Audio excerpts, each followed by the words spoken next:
fresh. Eh? It's another stuff fresh.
You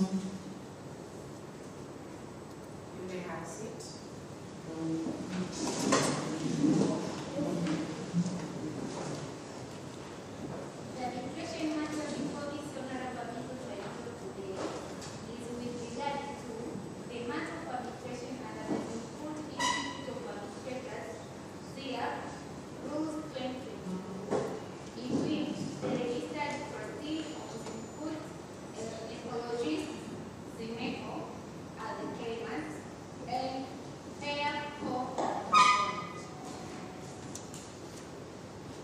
Good afternoon. Thank you for joining us in the final session. May the claimant, representative for the claimant start, if you're ready. We'll need your names first, as usual. We'll take note of your names and then we'll begin. Start with the claimant. Can you please give us your names first? My name is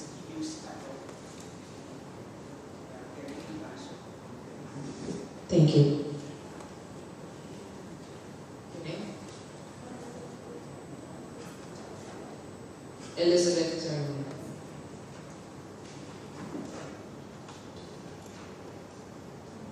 Correspondent, your names? Elaine.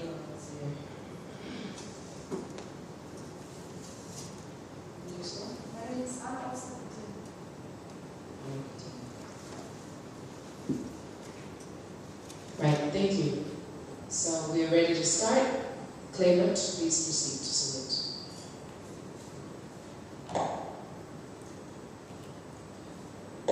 You can approach the podium.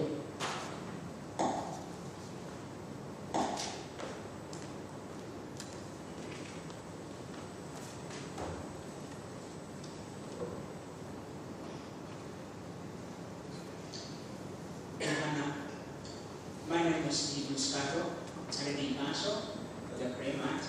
And as I said before, I'm not alone, but the Minister Isabel Charimo will be acting on behalf of the claimant. And I would like to beg for this Honorable Tribunal to adopt our written submission to form part of our oral submission before this as the key to Institute of Arbitrators. Therefore, before I proceed further, I would like to restate the brief facts of the dispute.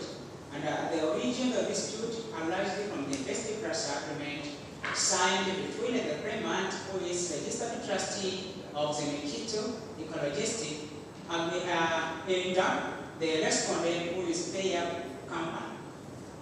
And from there, according to the investor trust agreement signed on 5th January 2022, there was an agreement in clause 1 of the investor trust agreement that after signing the agreement, there was a promise of considerations made that our esteemed client will benefit by receiving the 30% interest in addition to the principal amounts invested.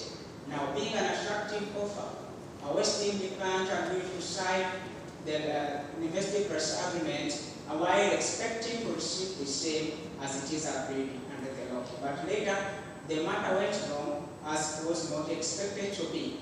And when the date due for the payment to be made, which was on 15 December 2022, there was no any kind of payment of either the principal sum amount or the agreed interest, contrary to clause 1 of an investor trust agreement. Now, being the same, after making a more perusal, we reached the conclusion that the respondent not only refused to pay the principal sum under the interest agreed, but rather the respondent was not in contravention of various laws governing the subject matter. The respondent was not licensed by the Capital Market and Securities Authority and was not licensed by the Central Bank of Zimikito to conduct any financial business activities contrary to the Banking and Financial Institutions Act, which is a regulatory framework of all financial activities in Zimikito.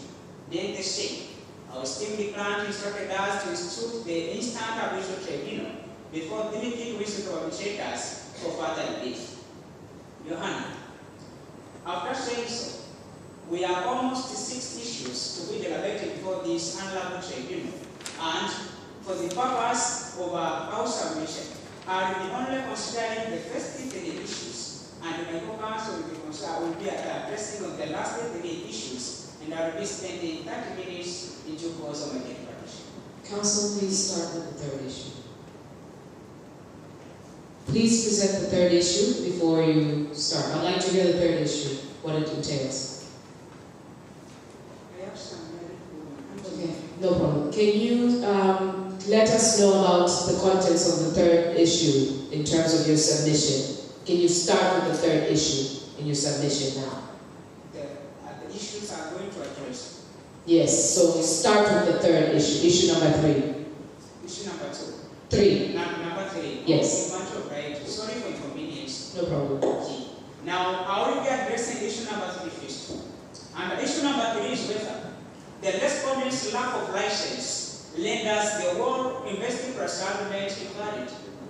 Our position is the argument is invalid because it contains or it is tainted with statutory illegality. Now, what is statutory legality? This is the fact which arises that the argument was entered contrary to the requirement of the law. Now, Section 6, subsection 1 of the Banking and Financial Institutions Act directs that no person may conduct an activity related to banking activities without the license which permits to do the same. And in contravening the same, the respondent have attracted our esteemed client to conclude the best price agreement contrary to the law, and in doing the same. However, there is no any provisions within the Financial Banking and Financial Institutions Act which explicitly provide on the validity of argument. But for the purpose of submission, I would like to invoke the doctrine of implied statutory prohibition. That even if the section 6 of section 1 does not provide what are the consequences of signing the agreement without a license, but section 6 subsection 3 created penal punishments of which contravene or a person who contravene will be rendered to have committed a crime. Do you have any reference in terms of any legal case law that has furnished a similar background in what you're presenting? Yes, in any precedent I have already cases, which is a common law cases, which is also I'm going to rely based on issue number 3. The cases which defines what I have stated, it is a case which explains the doctrine of implied statutory prohibition. And implied statutory prohibition was discussed in the case of Cape Vistas Lowland, the case of 1833, and it was in the English and Wales House High Court, where the court had the following to say that in order to determine the statutory or whether there is an implied statutory prohibitions, we have to consider firstly two things. One, it is whether the prohibition contained under the law wants to protect the public from the persons who may misrepresent themselves as the person who are qualified to render the services while not. And two, is whether the criminal punishment provided under the law intend to collect the government revenue or to prohibit the parties from engaging into business. Counsel, you have referenced an English law. Yes. What significance does it have to this, before this tribunal? Yes, the significance of the precedent I have referred to that is to persuade the tribunal in reaching the decisions, because the same issues of implied statutory prohibitions as we discussed right now was discussed in the same precedent. Counsel, you have referred, where you're quoting this particular case, and where you're making a submission, you referred the tribunal to section 6, I believe. Am I correct? Section 6? Yes. Yes. And we're doing the same and trying to reason out from the case that you just submitted. You stated that the implied submission that you're trying to make would only come in if there was a misrepresentation, if there was a misrepresentation.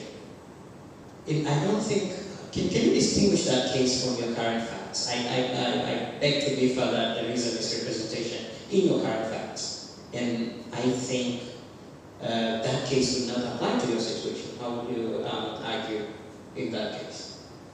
Yes, I am relying on section 6, subsection 1 of the Banking and Financial Institutions Act, because it specifically prohibits a person engaging in banking activities without a license. And then I decided to cite the case because the law itself does not expressly provide on the consequence of the contract entered without a valid license issued by the Central Bank of Syndicate. Now, because there is no express prohibition, liberation that the contract entered in a contravention of the law will be invalid. Now, those who will invoke the doctrine of statutory implied prohibition to render the agreements invalid. But my issue is the case you just cited to cement on your argument on statutory implied prohibition. Okay? My issue is, I think that case I will apply to your current facts, because it can be distinguished from your current facts, unless you have a different proposition based on what I'm saying. Okay, matter of right, the case I have cited is not a distinguishable case because it covers the same issues which was discussed. And I would like to refer the brief facts in one sentence. The case I have cited, I made a link to the minor tribunal and paragraph 32 of written memorial of Raymond. And the case of Coke vs. Rowland, the case which was held that an otherwise validly blockage contract made by a person who had failed to comply with the statutory requirement to obtain license to the City of London was unenforceable. Now, there was an agreement, but such agreement to undertake the financial... Counsel, what paragraph did you refer the tribunal to? Can you come again? You were referring us to your submissions. Why? The case you just cited, this new case, Yes. you referred us to a specific paragraph in your submissions. Yes. What paragraph is that? Paragraph 32 of the submission. 32. Sorry, what's the case again? Can you repeat the case? Yes, the case. Can I read it again? Yes. Yes. Just the parties.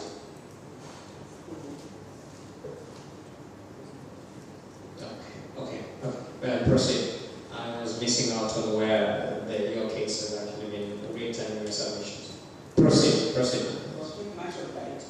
Now, based on this aspect of statutory prohibition, led us the whole investing plus argument in valid. Now, when the question of validity arises and an enforceable argument arises, the question of enforceability will also arise. Now, I would like to address before this honorable tribunal whether such an illegal and invalid argument would be enforceable or not. Is it illegal or is it invalid? Is there a distinction between that? And do you have any reference to confirm that distinction to help the tribunal make a decision? Yes. Are you arguing that the contract is legal or is it invalid? And can those words be used simultaneously or are they different?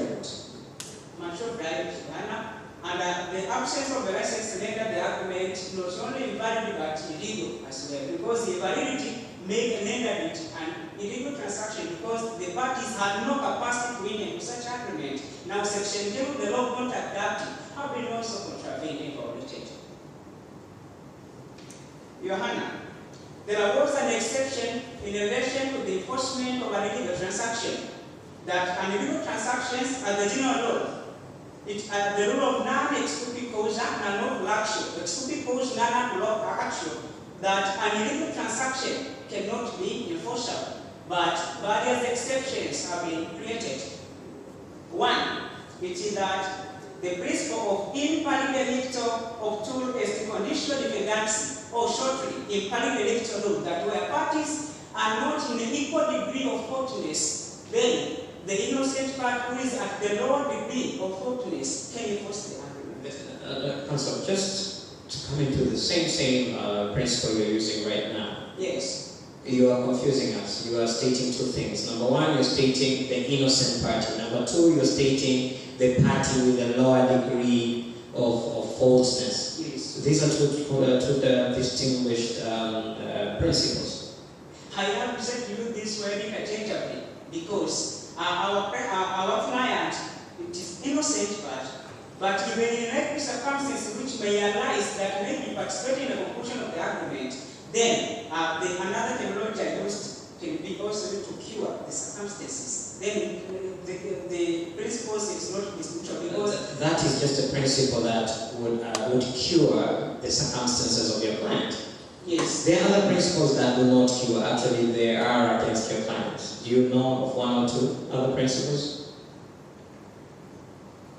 I'm saying the principles you just stated are principles that cure the errors made by your client, so they're in favor of your client. Yes. But we have other principles as well that guide and are against your client. It is a principle of law, which also I have intended to rely to save my client. Which one? Like voluntary non-fit injury?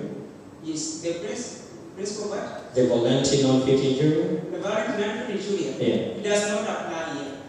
The principle of voluntary non-fit injury requires that once you consent to an injury, you have no right to claim. Now, in the process of consenting, such circumstances of injuries which may occur in the future must be sufficiently certain that you understand that this may happen, but you have decided to enter into such agreement. Example. Isn't that the case for your client now?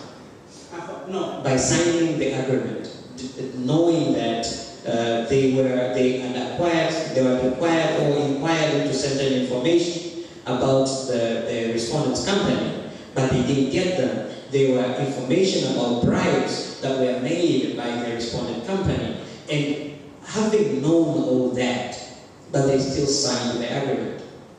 Isn't that the case for your client now? And I think this lets my mind on the base of capital that buyer be aware of due diligence. Now, I would like to address simultaneously these principles of requirement of due diligence. Yes, due diligence is a minimum requirement which parties to contract must undertake before signing an agreement.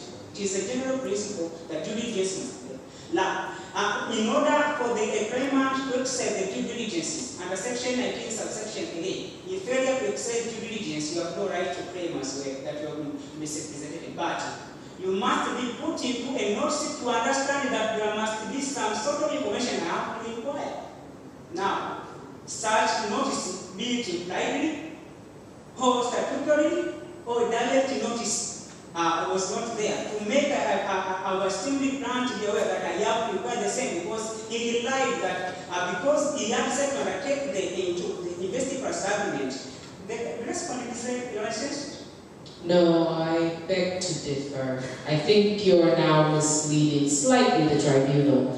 From my understanding in terms of the facts, is that your client did have room and was privy to due diligence opportunities, and they were advised against this potential agreement they were going to enter into, and they were aware of all the other previous activities that the respondent was carrying out, which may not have been verbally to that satisfaction of that practice. However, your client, understanding all of that, still went ahead and signed, knowing the risks that were involved, which was presented also to an extent. Is that correct? So that means due diligence was, where do you draw the limit between that? The difference between due diligence and what? No, where do you draw the limit between the information you receive from due diligence transactions and then from you now engaging or deciding to enter into a contract, and then where does the liability start? Matter of right. You had a person to start the Moot program, and our esteemed client personally listed to the office of payer who is the respondent at the instant matter.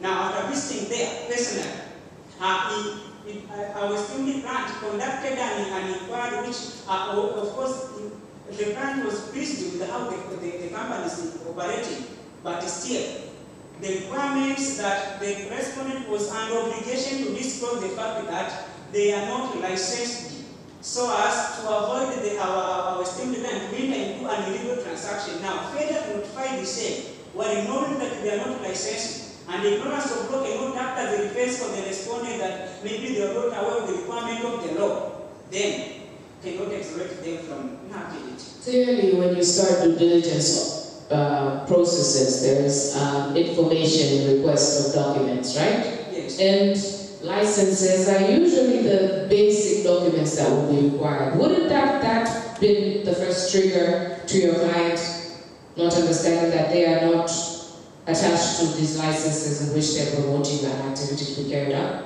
and involving your client? It is noted that licenses which is provided and mostly to the judicial notice that they are public document now can have an opportunity to make an inquiry and official search. But due to the faith our client had to the respondent, and the requirement is that such license sometimes must be shown to the client before undertaking to the agreement concluded. Counsel, just before you proceed, I have two questions. One, you just cited to us paragraph 30 of the Moot program, right? The one where your client visited the respondent's offices. Yes. Can I take you back to paragraph 29? Paragraph 29, yes, exactly. there's a line 5. Could you read before this tribunal what line 5 says? Line 5. Beginning with the words the trust. I can. And allow me to read. Please do. The trustee, against the advice of their lawyers, decided to invest €100 millions of the donor fund into the scheme with an expectation of gaining €30 millions more by the end of the year. So, emphasis on the trust against the advice of their lawyers. As you were already conducting your due diligence, and you say that your client who did not get enough information, but it is clear here that your client's lawyers advised against this. If your client still entered into this, how can they now come before this tribunal and claim for all damages? Well, it is clear that they willfully entered into this. Much right.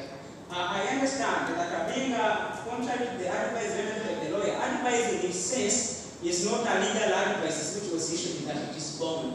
Now, if the client went contrary to the advice issued by the internal lawyers, now this would be the mark of internal disciplinary procedure or internal requirement of a given institution. But the matter at hand is an invalidity of an argument, not going contrary to the advice given by the internal lawyers, because the advice is not binding. So, Counsel, let me also take you back to one of the things you submitted before this tribunal. You say that your client was not given notice that they can inquire on terms that they have not understood. Is that right? Yes. So, let me take you to the Invest Plus agreement. Yes.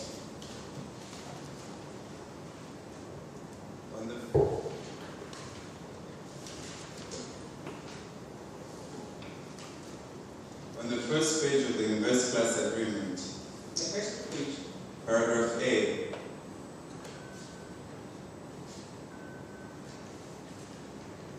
Paragraph A. Yes. can you read what it says? Heading. Recitals. Yes, paragraph A. The service paper agreed that they have read, understood, and accepted all of the terms and conditions contained herein in the Invest Plus agreement. So, how can you tell this tribunal that your client had no opportunity to ask questions and inquire? Well, clearly, the agreement itself requires someone to have already read, understood, and accepted all the terms of the agreement. Much right. Now, the service paper in the recitals. First of all, we have to ask ourselves whether recitals is it an enforceable as other terms of the agreement? Important questions. Can you tell us also? Now, recitals, despite of the fact that it forms part of an agreement, but recitals serves an introductory remarks of which, in case of any interpretation is required, they will make construct into recitals as well. And that is why we are asking right now, right? Yes. Recitals are interpretatory towards the entire agreement. And that means an agreement that is it read in piecemeal, or do you read an agreement in its entirety? Yes. Now, I'm asking a question. How do you read an agreement? Is it read in its entirety or otherwise? Do you read an agreement in full? Do you take an agreement fully, or do you take parts of the agreement to consider that this is an agreement? okay, thank you. Now, I would like to refer back to the paragraph that of the fact when the agreement was signed. Okay. Yes, on 15 January 2022, the agreement was signed according to paragraph 30, the facts. And it is the same day when our client paid a visit to the respondent's office. Now, we come to the standard form contract. What are the natures of standard form contract? The standard form contract is just an exception to all other forms of agreement which begin with the proposal and acceptance. But the standard form contract, the stronger part drafted the whole agreement, and it is upon the weaker part to consent to the agreement and not to negotiate the matter. And this is why contract of income rules sometimes it is there to protect the weaker part instead of the stronger part. Now, being some of the same, and based on the fiduciary relationship created between the parties, therefore, the matter. Counsel, I'd like to take you back to the contract referendum rule. Can you explain the rule to us? Now, the contract referendum rules require that when there is an ambiguous clause in any standard form agreement. Can you please show us the ambiguous clause as you explain? It's an ambiguous clause which I think you take me back to the cycles I have read before. Explain the clauses as you explain the rule. We want to see the rule as it applies to this case. Okay. On my opinion, in my view, the contract in itself, there was some ambiguous clause, and this is why I said to invoke an contract referendum rules, of which our esteemed client could not be able to detect at the time of signing the agreement. So, exactly what is the ambiguous clause? Which is the ambiguous clause you're stating? Is it the recital? There are a number of ambiguous clauses, and one of them is clause 12, subclause 1 of the best parts agreement. It is ambiguous. And so what does the contract referendum rule say about ambiguous clauses? What does it say about ambiguous clauses?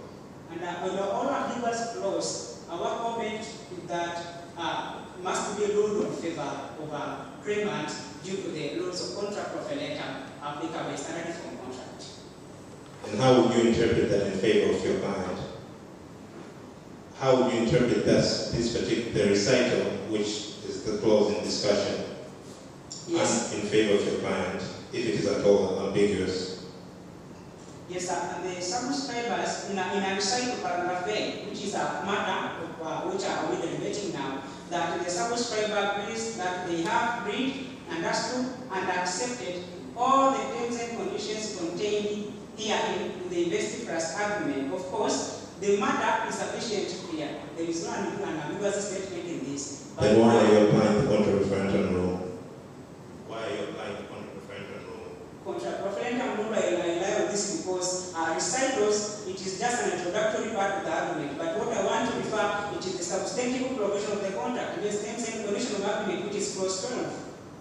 So there's only one clause that you cited that was ambiguous. Is that what you're presenting, or you're saying the recitals that clause 12 is also ambiguous, and that is why you're choosing to selectively apply the contract referendum rule? Okay, can I seek an assistance to me to answer then come back? Yes, you have 30 seconds. Thank you.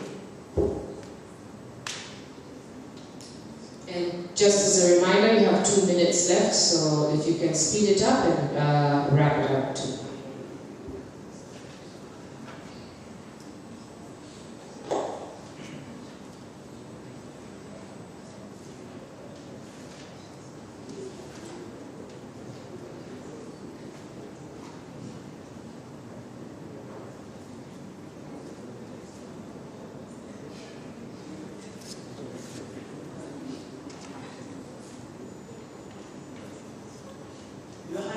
After careful perusal of the recitals is clear, sufficiently clear.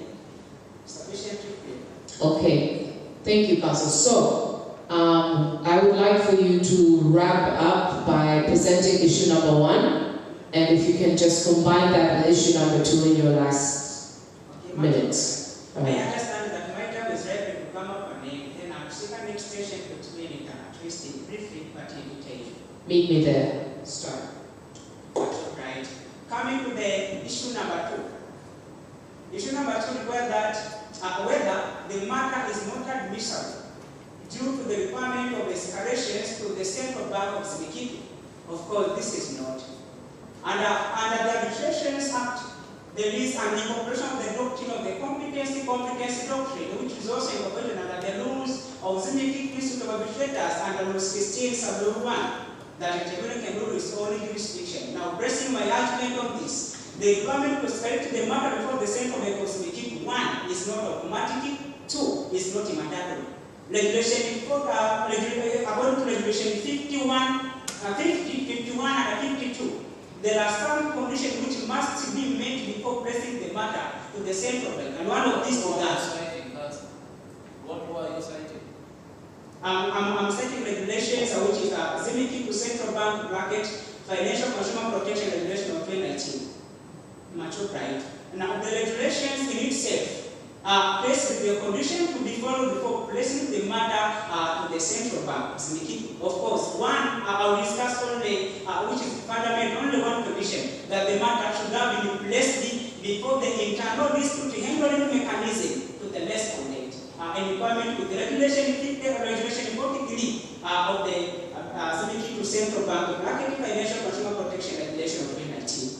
Now, I would like to simultaneously with issue number one on these perspectives, that why the matter was not submitted now to the internal complaint mechanism of the respondent as required.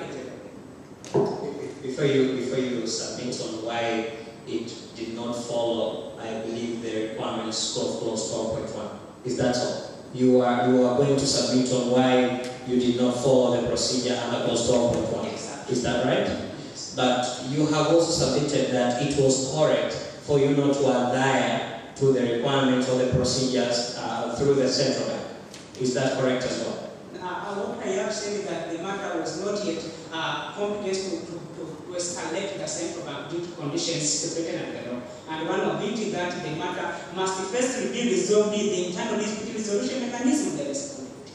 Okay. And that's why I want to address why we didn't resolve the matter to the respondent's office. Okay. Okay, mature right. This is issue number one, that whether the matter was prematurely instituted. Because there was a requirement and clause 12, some clause 1, the matter must first be submitted in an appropriate order and not in the area where the implementation of the contract must be taking place. Now, whether it was premature or the requirement was unconscionable. Thank you. Thank you very much. Much of prayer. Right. And I'm going to answer any question.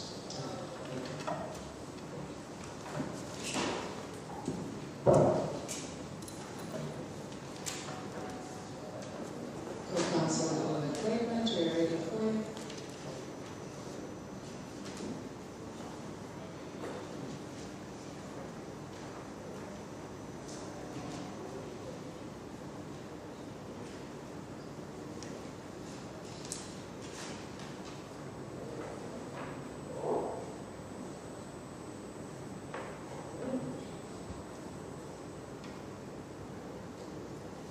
Honorable members of the Tribunal, as earlier introduced by my co-counsel, I'll be leading this tribunal through issue 4, 5, and 6 as follows.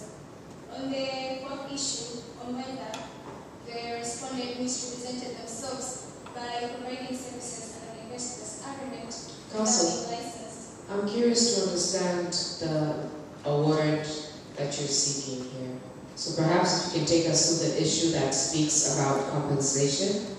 Because I think there's a statement that your co-counsel made a mention that he had an illegitimate record. So please speak about the compensation before you embark on the other two issues. Thank you.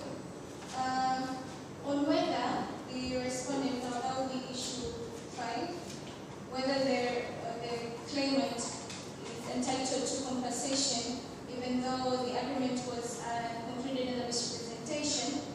It is the claimant's submission that yes, the claimant is entitled to both compensation, which now warrants the claimant to be paid according to the clause 1 of the agreement. And the clause 1 of the investors agreement in the first page of the investors agreement, it was the duty of the respondent at the end of the year, that is December 2022, to pay the claimant a principal amount of 100 million euro, as well as the profit of 30 million euro. But contrary to honoring the contract, the respondent violated this clause under paragraph 32, where at the end of the year in Counsel, December... I'm failing to understand one thing. Your fellow counsel just submitted before this tribunal that it is your position that you request the tribunal to declare the contract as invalid. Yes. Am I correct? Yes. By being invalid, and you're here now claiming for damages and compensation and whatnot, If it's invalid, why do you want to benefit from an invalid contract? Thank you. According to Section 23, Sub 2B of the Law of Contract Act, it provides an exception where one can yet be benefited. So you're relying from the exception? Yeah, yes, we understand the contract was invalid. However, in the exception of enforceability of invalid agreement, a contract can be yet enforceable even if it's invalid under the ground that if a party to a contract Would you please read that section of cited? The section reads, the consideration object of an agreement is unlawful, is lawful unless it provides now from paragraph 8, paragraph E, if it is prohibited by the law, if it is of such nature that it is if permitted, it will defeat the provisions of any law, if it's fraudulent, it involves or implies injury to the persons, then to subparagraph 2B, beginning with paragraph 2, it states, in each of the cases referred to in subsection 1, the consideration or object of an agreement is said to be unlawful, and every agreement of which the object of consideration is unlawful is void, and no suit shall be brought for the recovery of any money paid or thing delivered, or for compensation for anything done under any such agreement, unless, subparagraph B, the court is satisfied that the consent of the plaintiff to the agreement was induced by fraud, misrepresentation, coerced, or unjust. Counsel, so now we have the tribunal confused at this point. Your co-counsel has come up with a variable number of wording in terms of how they would reference this contract. I have heard illegal, I have heard invalid. I am now hearing a number of exceptions in which you have yet to pinpoint what exactly you're talking about or what exception you're relying to. So to help us, and I will share this mic to my co-arbitrators so that they could also emphasize on the question I'm asking, but just help us understand what is the exception you're relying upon, and I need, for my understanding and notes, what scenario do you have, or case law, or example that would help us much easier to understand this point that you're raising? Okay, thank you. First, I would make it clear the contract entered between the respondent and claimant is invalid.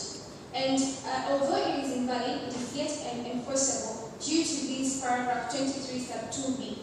And the contract is made invalid. Counsel, just to be very exact. So you're saying it's invalid and it's unenforceable, and so you're going to rely on the exception. The first exception that you brought forward is that the party ought to have been induced to enter into the contract. Is that so? The exception I'm bringing is the claimant was misrepresented. So where in the brief was the claimant misrepresented? Okay, from the claimant was misrepresented that the respondent, he had a full capacity, and the object of the contract was based on the Was there a clear statement from the respondent telling the claimant that we have full capacity and fully licensed to carry out whatever we are going to enter into this agreement? Do you have that particular paragraph? There is not a written misrepresentation, however... So it's not expressive. It wasn't expressly stated. It wasn't. So how do you call that misrepresentation now? Thank you. According to the definition of misrepresentation, provided in the Book of Law of Contract by Elliott, in page 186, defines misrepresentation as an true statement of fact that... How many books do you know in laws of contract? Several. Do you think and do you believe that there are maybe even thousands or millions of definitions of what is a contract? Yeah. And why should we believe that one written by Elliott? I am persuaded by the book written by Elliott because... You are persuaded. You are the decision-making body? No. No. I mean to say I am persuaded to rely to that book too as a legal authority. So you're going to rely while making a decision? Or who will be persuaded now by that? Should it be you who should be persuaded or the bench? The bench. Why should we be persuaded by that? Elliot is a commentator, a great commentator in law of contract. According to what? Or according to who? Why Elliot? In legal practices, they are, now this goes to legal method. In legal practices, there are materials to rely on, sources of law, which now there is case laws, there is precedents, there is documentaries. Now, if you go to the documentaries, one among things that can be relied as source of laws, I mean legal documents, which one among the legal documents can be books, can be articles, can be, which now this commentator can be one of those in this case. Why go to that level of source of law? Are there any other stronger, persuasive sources that you can share with us? In this particular definition of misrepresentation, I would rely to that case in this aspect. So, Do you mean the Act does not define misrepresentation? It defines misrepresentation, but not in the angle that was defined. There are two. oh, so yeah, I'm just going to move this. So you are now faulting the law. I'm not faulting the law. There are two circumstances in which misrepresentation can be defined. One, as how it is, I was going to address before this tribunal, and two, as how it is provided in Section 18 of the Law of Contract Act. So perhaps can you tell us what does Section 18 talks about misrepresentation and what is it that Elliot talks about?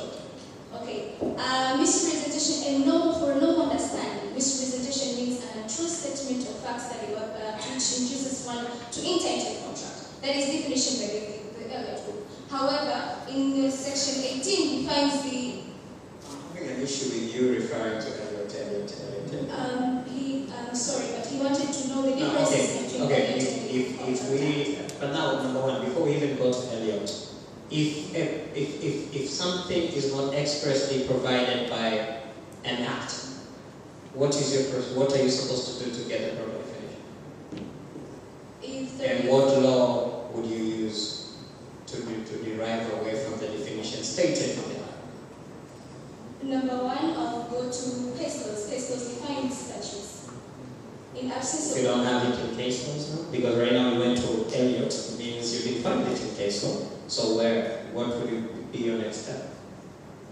From case laws, we can bring legal documentaries, commentators. How do you bring about these commentators? So if we have some Masaba Instagram commentator write something about the definition of law of contract, then we'll have to regard them as commentators, as you say, and the source of law for this tribunal.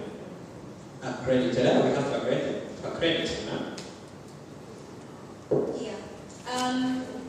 In what to rely is important also to know how substantive the material can be relied upon. And that's what we're trying to determine here.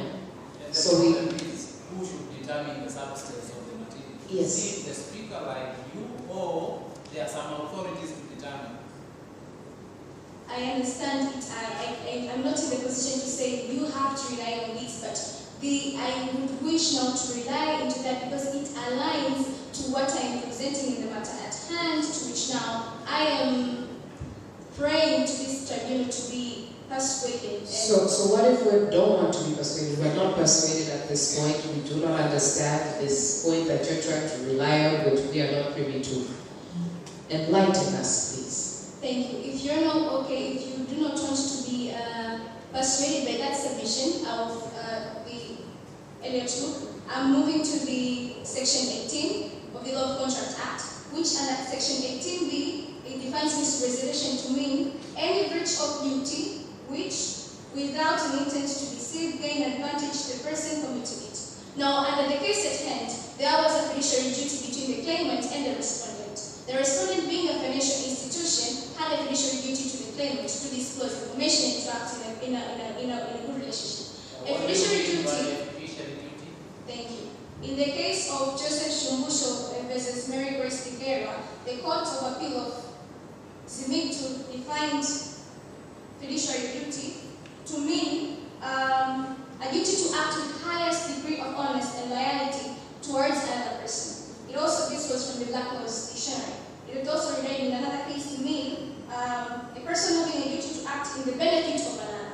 So in the case at hand, the respondent, I would like the reference of the report.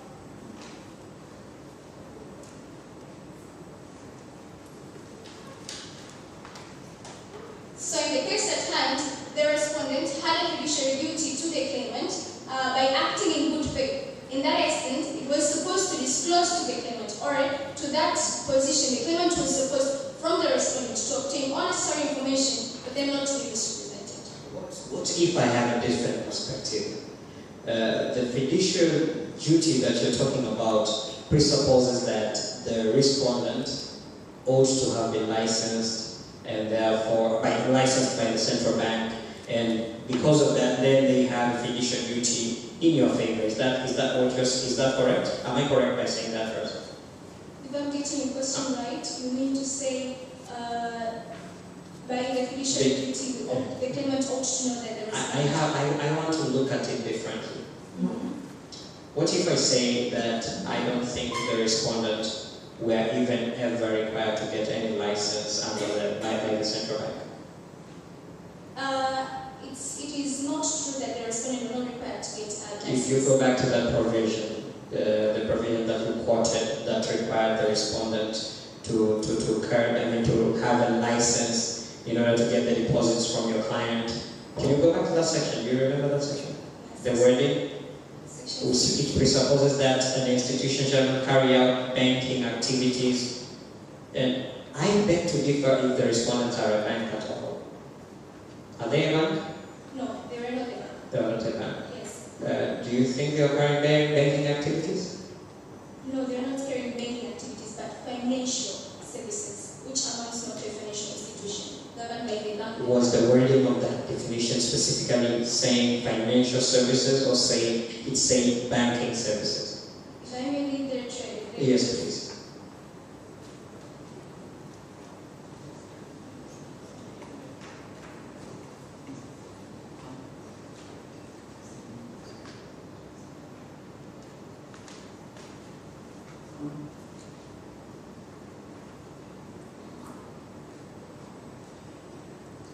Section 6(1) of the Bank and Financial Institutions Act reads, a person may not engage in the banking business.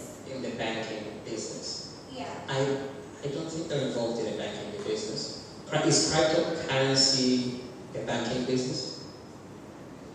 And how would that provision apply to them? I don't think it actually applies, unless you wish to submit otherwise. Okay. The definition of banking business from Section 3 of the Banking and Financial Institution Act reads, a business of receiving funds from general public through acceptance of deposits. So as long as you Does it end there? Does it? Does it end there? Okay, I'll read. Can you finish that full definition? Okay.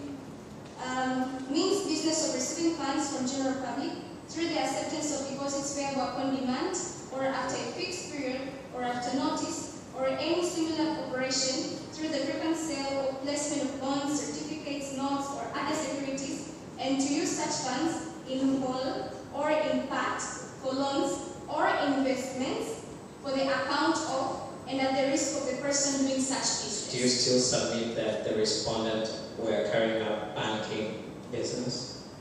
Yes. Was the funds collected used for loans? They were used for investment purposes, which is also covered under this definition. Can you come back to the uses? Just go to the definition and go to the uses. And to use such funds in whole or in part for loans or investment for the account of and at the risk of the. So you're saying there were investments. What kind of investments did the respondent use the funds for? Simply from the facts of the case, the respondent collected money in form of euros or this currency. For what use? They invested them into cryptocurrencies. Is cryptocurrency an investment? In this project, they were doing such investment. Do we get the definition of investment from this project, or do we get it from the law? From the law, is cryptocurrency an investment? as there is no longer many cryptocurrencies in the MiFID, we cannot term it as investment because... So then possibly the respondent were not carrying out banking business. Even if the respondent were not carrying out banking business, they required a license from the Capital Market Security Authority. So either ways, the respondent were supposed to acquire another license. So they were not licensed to carry out the business they're carrying currently. And on top of that, the Central Bank of Zimbabwe issued a circular in November 2019 saying that the Central Bank does not regulate or recognize.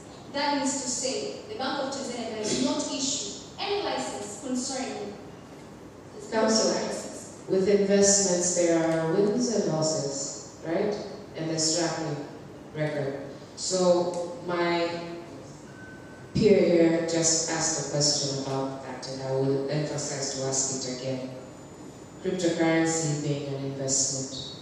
I see that there's a part of the facts that mention that there may have been technical glitches that purport that the funds that may have been invested by cryptocurrency may have just disappeared. There was a loss.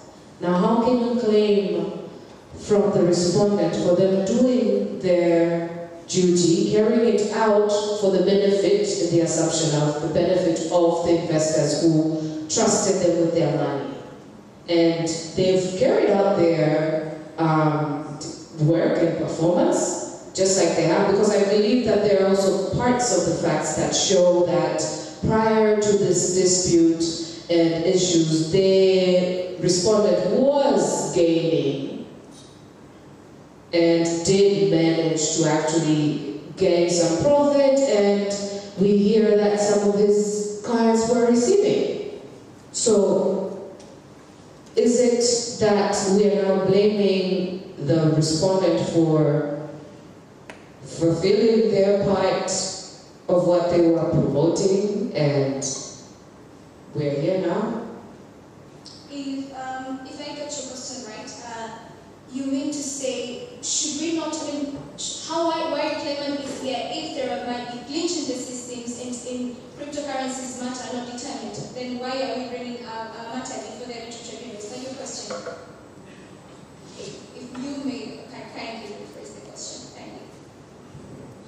Just to comment what Madam Arbitrator was saying is that if at some point in time your client benefited from the proceeds of the investment that they had invested in the respondent company, is that right? No. Our client never benefited from what was invested in the respondent in this agreement. Oh. Because, yes, exactly. The investors agreement was entered in January 5th, 2022, expecting to get the principal amount as well as the profit in December 2022. Then in January 2023, when the respondent found that there is no profit or the investment did not grow anything, now this matter is at hand here. All right, thank you. Please proceed. Council, I have two questions. So, you've stated that misrepresentation is the reason. The only misrepresentation you've argued before this tribunal is that they did not have a license. Is that correct? Yes, so far is that's what we have argued to here. But if I direct you to clause 7 of the agreement, you can see that there is the heading of the clause is disclaimer of representations, and if you read it, it says explicitly that you have disclaimed the respondent from any representation they had made to you. So, do you maintain your argument in light of the fact that you signed this agreement? Okay. In answering that, I would first adjust the following. That although there is this disclaimer of representation, I would rely to the matter that similar to the limitation of liability, these two clauses are to be taken off unenforceable to that extent. Because if clause 7 is to stand, then clause 12 would not have essence in this agreement. Please explain.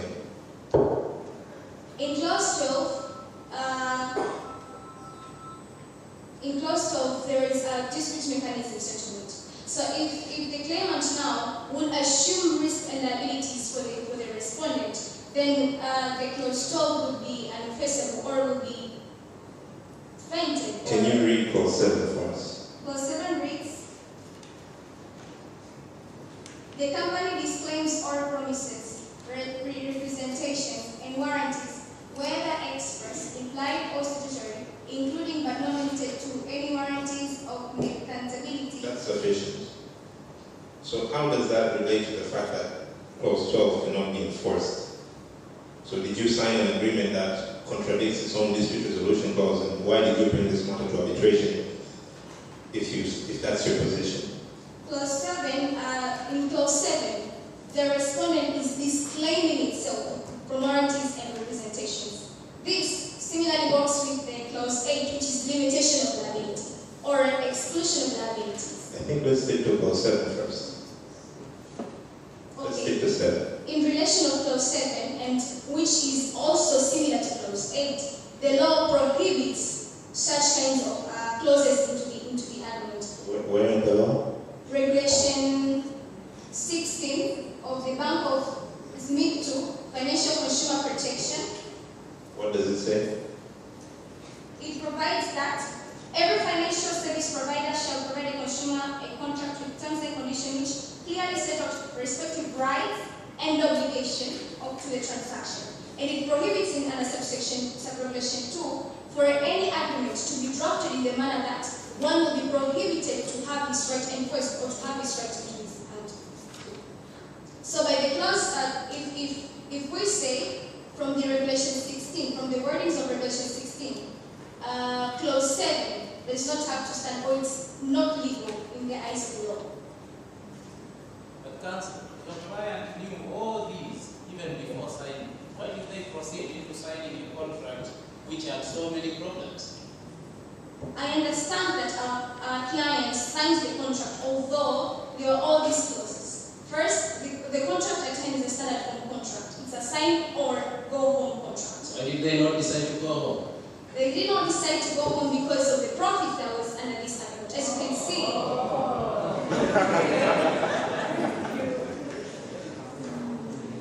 if I may proceed in submission.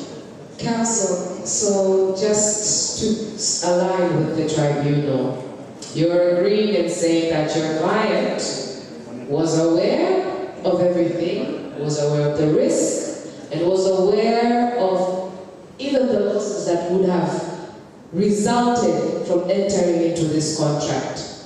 Addition to that, I would like to remind you, maybe you are forgetting that fact, they were advised prior by a legal team, which I don't believe you want to stand here and discredit your peers too. So they were also advised against it, but your client willingly with sound mind signed in wet ink to commit to this agreement. Now that everything was going well, now something happens, they're mad and they want to throw hands. Is that correct? I cannot say it's to answer. Just before you answer that, do you confirm now that which you have consented, you cannot benefit from that which you have consented? Do you remember that principle? I asked your fellow counsel, volunteer non-fit injury. Would you agree with me that the principle of volunteer non-fit injury would apply in your case now? It does not. They saw the profits, they saw the risks, they were advised not to enter into the contract, but they still proceeded after knowing that despite the risk, despite the advice that we are not supposed to get into this contract, we agree, we're going to go heads on, and they signed it. The claimant never knew that the respondent, the contract won't work as how it is constructed. Yes, but they saw the risks. They saw all these clauses. Yes, the Clause 7, the disclaimer of representations, which you are now here trying to say that the claimant misrepresented, but there is a disclaimer, clause number 7, That in is, the contract. that is to why the claimant is relying on the fact of misrepresentation. Because all these No, misrepresentation is actually killed by the presence of clause number 7. if I Because may, your client decided not to go home, they signed this contract, knowing that there is clause number 7, that is a disclaimer of misrepresentation, of all representations. if I may say, the claimant was induced by the profit and a good ongoing. Please elaborate by factual representation in what you're trying to present right now. How were they induced? Please guide us in the facts and how they were induced. Thank you. Paragraph 30 in page 10 clearly states that in the very first day, let me just go back to paragraph 29. In 2nd January 2022, the panel of advocates advised our clients not to sign this agreement, yes. But in 5th January, they had that in mind that our advocates had advised them on all that. But in 5th January, they walked into the offices of the respondent. And you can see, although they had that knowledge that this might be risky, the respondent were so genius to misrepresent themselves. No, and to you entered on your own volition into the offices, which is an open door of services operating the valid licenses that they're under. You went to their council, actually their leadership, inquired further because you felt that the legal team was unconvincing. Exactly. Thank you. From that point, because we are now having the knowledge from the legal team to be sure whether we still want to complete this or not, walked into the respondent's Even then, office. counsel, you are trying to say that your client's comfortability is actually derived from paragraph 30, when they walked into the respondents' offices and they were told how genius the respondents are in making money in cryptocurrency. Is that what you're saying? No. That's No. From the wordings, I would like to say how the claimant now was induced. It reads from the there's no third, inducement in paragraph from the 30. third paragraph, from the third sentence. There is inducement. It reads Third sentence? from the Read third. it. The process of investment, okay, I'll read from the first sentence. Prior to investment, Zimeco's board of trustees had personally visited payer companies in present class offices, where the subsidiary management had explained the process of investment and they had shown the company's active investment portfolios on crypto assets and forex. And in turn, I don't think that is an inducement. That is a statement of fact. They are in crypto and they are investing in crypto. Well, how is that an inducement? the last sentence reads that Zimeco's management was highly impressed and as such had concluded. If it wasn't for that impression, they couldn't conclude this contract. If Council, if I say hi and you give me 10 million, how did I induce you to give me 10 million? If I just say hello and you give me 10 million, That is, have I induced you? no, it's distinguishable from the case at hand. Because from the case at hand, you see, they were showing the portfolios of the companies and how the company was growing great in cryptocurrency. Which is correct from the desk of the respondent. They were factually representing the level at which they had arrived in their business. It is not true. There are circumstances where the respondent went so bad in cryptocurrencies, however, not as in pitch. That was after, is that not? No, way before in that. They are totally. There were instances where it did work and then it didn't and then it did. So that shows how risky the entire business, which they told you from the get-go, was. Actually, the respondent did not disclose all this to the claimant, simply because there has been business in an Surely your client does not live far from the year which is current that your business was operating. Surely there, through information and news available, and also in addition to that, it was brought to your front doorstep by your lawyers to understand exactly what you are going into. So we are all struggling here to understand first Because there's been some confusion, especially between your colleague and yourself in terms of a few representations. So we still, to this time, are uncertain as to what your claim is, because it comes in and out, especially when we speak of the disclaiming part. So it feels that you're selectively deciding on what favors disclaimer, which is a bit confusing to the tribunal to decide. Perhaps if you can just reiterate that part and let us know in terms of where is it in the facts that you are presenting that you were induced or misrepresented, factually, that led you to make that signature, to sign, and then now wait. I would still, thank you, Madam Moderator, I would still You have 2 minutes, 2 more minutes, yeah? Those were the additional.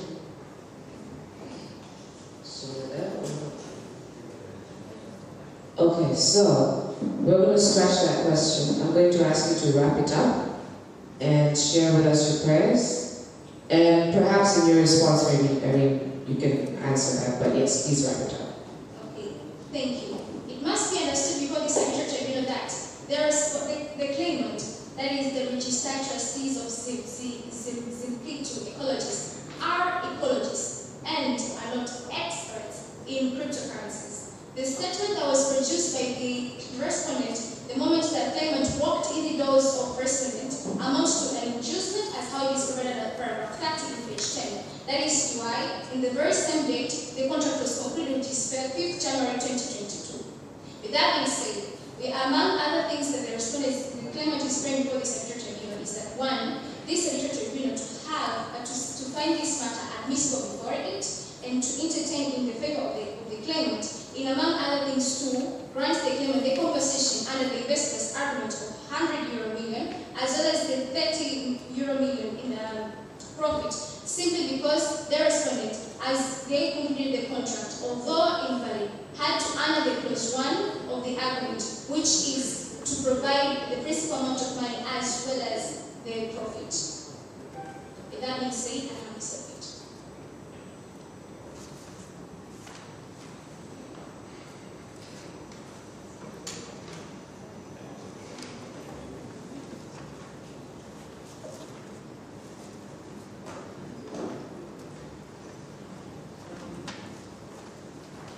Respondent, if you are ready, we're ready for you too.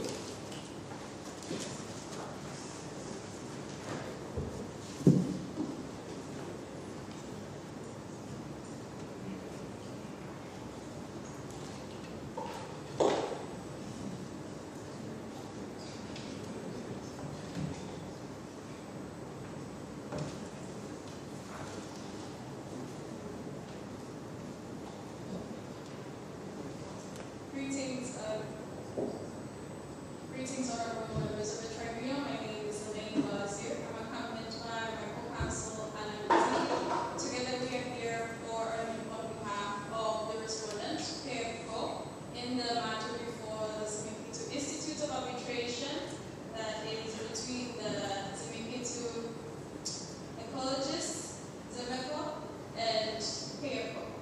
Thank you, counsel. So we started with the claimant at issue number 3. I'm concerned as well in your response, especially towards your licenses about that. So can you start off with issue number 3, please? Much obliged. I'll start by saying that the respondent was granted license on 14th of September 2015 by the Central Bank of Zimbabwe for the National Payment System License and Electronic Money Regulations License. And in this fact, the respondent was entirely able to receive payments based on electronic money transactions and not banking business, because the respondent wasn't actually conducting banking business, and thus makes the investment agreement valid between the parties. To cement this argument, I would like to refer the honorable members of the tribunal to Regulation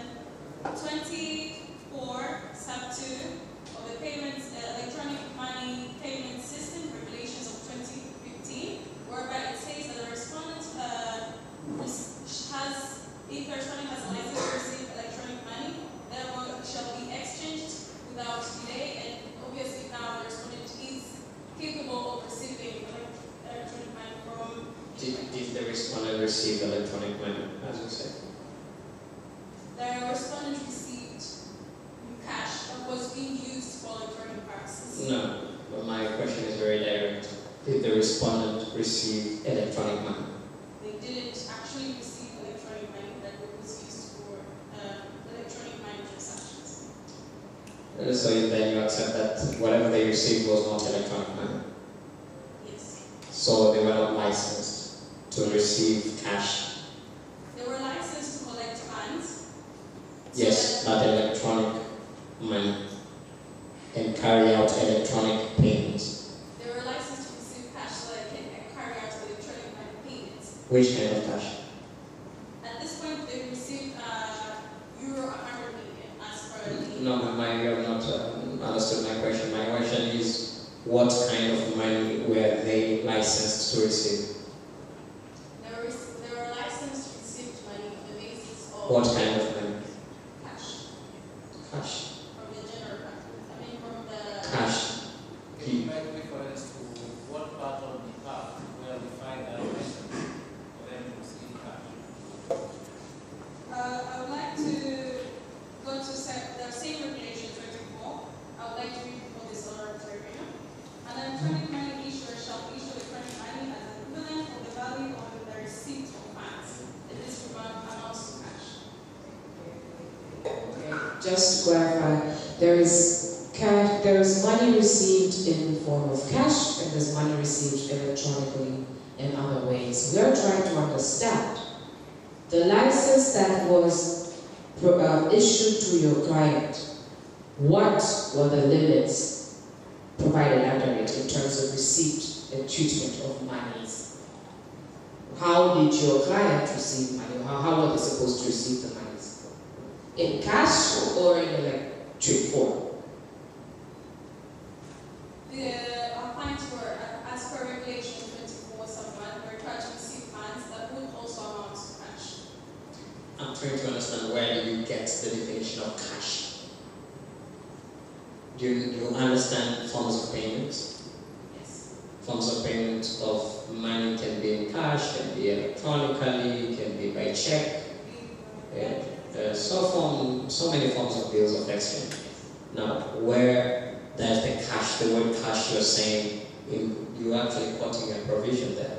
Where is the cash? Has it been written cash anywhere? It hasn't been written cash, but you could incorporate in the word funds that is also used in this regulation. When we are talking of funds, what regulations are you reading right now? I'm reading the electronic money regulation. Electronic money regulation. So it's only electronic money that we're talking about there. Yes, but further, the claimant also received the payment system license under sub-regulation 21 of the national payment system. How would the payment system, do you understand payment? What is a payment? Does it include receiving? You include receiving them at the other end. No. What is a payment system? Does the payment system include the receiving money? Yes. Where? If the banking system receives money, then it includes payments. Under the payment system regulations.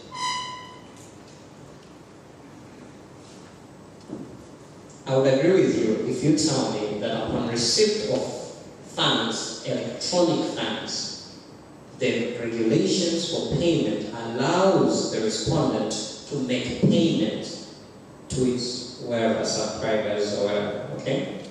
But I don't think that is the position that the payment regulations allowed your client to receive cash.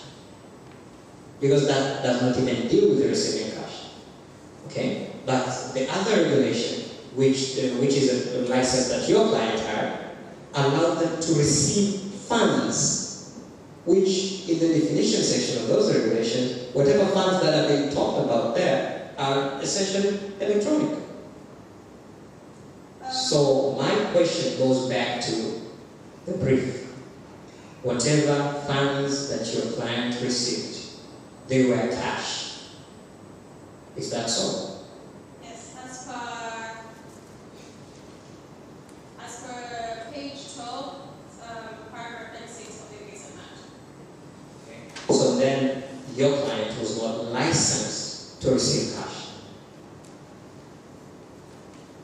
My client was licensed to receive, and as I stated, funds would amount to cash. Where is the specific provision in the regulations or the law that says funds includes cash and your client has that license? Where in the facts or in the regulations do we find that?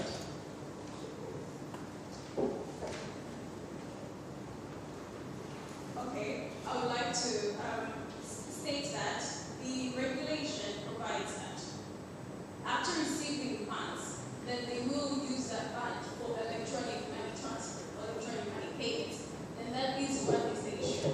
Wasn't the idea for them to procure those two licenses was for them to fulfill the system in which they put in place for their financial operations? That is to receive electronic money and then to make payments over that mode to make it easier. So there was no mention of cash in that part. Is that correct? And that means that it does not, them having those two licenses does not, because we do not have the facts and we cannot construct them, does not mean that they were issued those licenses to operate in cash, perform in cash. They were a company that invested in cryptocurrency, forex, and all of those electronic and non-tangible modes of business, financial, businesses. So at what point does the respondent justify the part where it mentions cash or him using cash?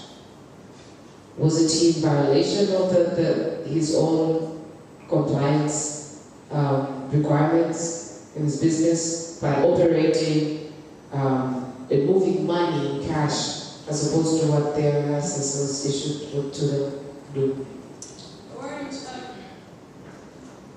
You can consult for 15 seconds.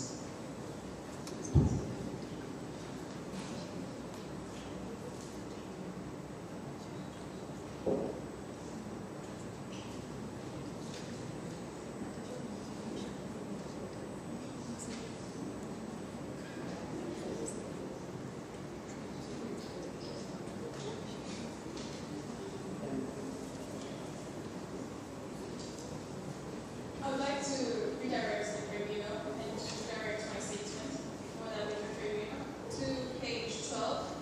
That is Page 12 of the case, Okay. paragraph 36.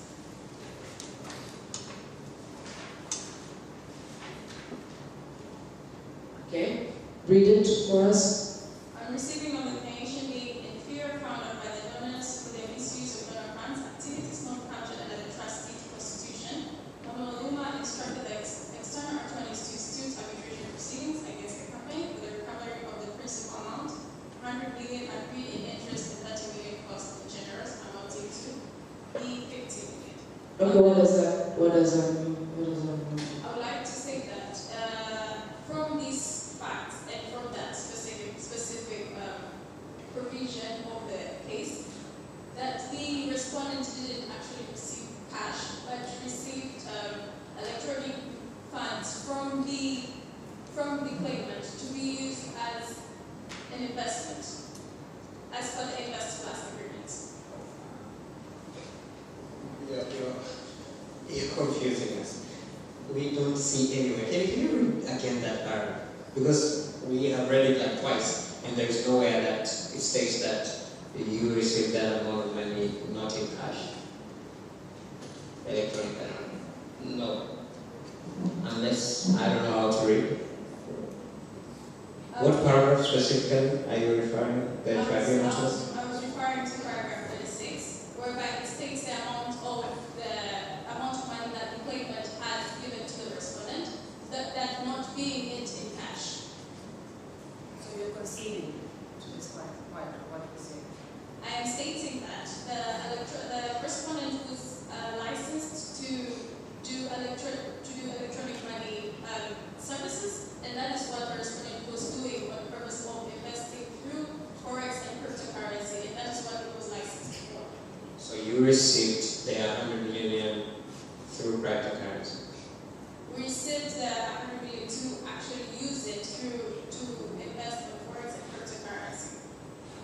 how did you receive it? How did your client receive it? The facts did not state how the respondent, the claimant received, the claimant gave the money to the respondent. Okay, and proceed with the argument. Please just wrap up issue number 3. We would like for you to move to issue number 1. Thank you. I would like to wrap up issue number 3 by citing the case of Seyon Chala Chacha, Mrs. Adeline Bilawe, of Civil Appeal of Tanzania 2021, whereby it states that, talks about the sanctity of contract, that is, the parties here before us. What's the principle of sanctity of contract? And please let us know if there are any elements in that. You can summarize the reference you made. Okay. And the principle of sanctity of contract, the parties are liable and are supposed to enforce all the terms that have been agreed between each other. Okay? And maintain that. Okay. And it is in our view that, in this case, we had a financial service provider who used to lend money, and the Court of Appeal stated that the money that was lent should be paid back because there was an agreement between the parties. Yes, the current case does not refer to any loans or businesses that are dealing with loans, but in this case, it stated that because the specific parties were weren't the general public, as we have known that the case at hand isn't a deposit that was made by the general public, as what the claimant has referred. Section 3 of the CBP2 is banking and the Banking and Financial Institutions of CBP2 Act, whereby if it was a banking business receiving money from the general public, then it would render that agreement invalid. But that's not the case. The case is that the money was, the agreement was not between the public, nor was there any public involvement, but it was between the respondent and the claimant, and both parties should maintain what was agreed between them in the terms of the agreement. So what are you saying? What's the status of this agreement in the view of the respondent? The status of this agreement is that this agreement should be maintained as valid and should be upheld, and every single term that was agreed between the parties should be held and enforced. And therefore, you're seeking this tribunal to help the claimant to give them an award for your breach of that valid contract? No, as my co-counsel is going to further explain, the terms such as the limitation clause, the disclaimer clause under the agreement, plus the indemnification clause that was also agreed between the parties that would amount to the parties to the claimant not receiving any compensation from the respondent. So you say that this agreement is valid, right? Yes. Do you know the principle of pacta sunt servanda? Yes. Can you tell us what it means? The principle of pacta sunt servanda, as it has been further explained in most international agreements, is that parties are in good faith supposed to maintain the agreement that has been upheld between them. So since you say that the agreement was valid, and as you have just explained the meaning of that principle, don't you think this tribunal should award the compensation that the claimant is praying for? As I have stated earlier, this tribunal should not proceed to award as the claimant is asking before them, but because as my co-counsel is going to talk more about the issues of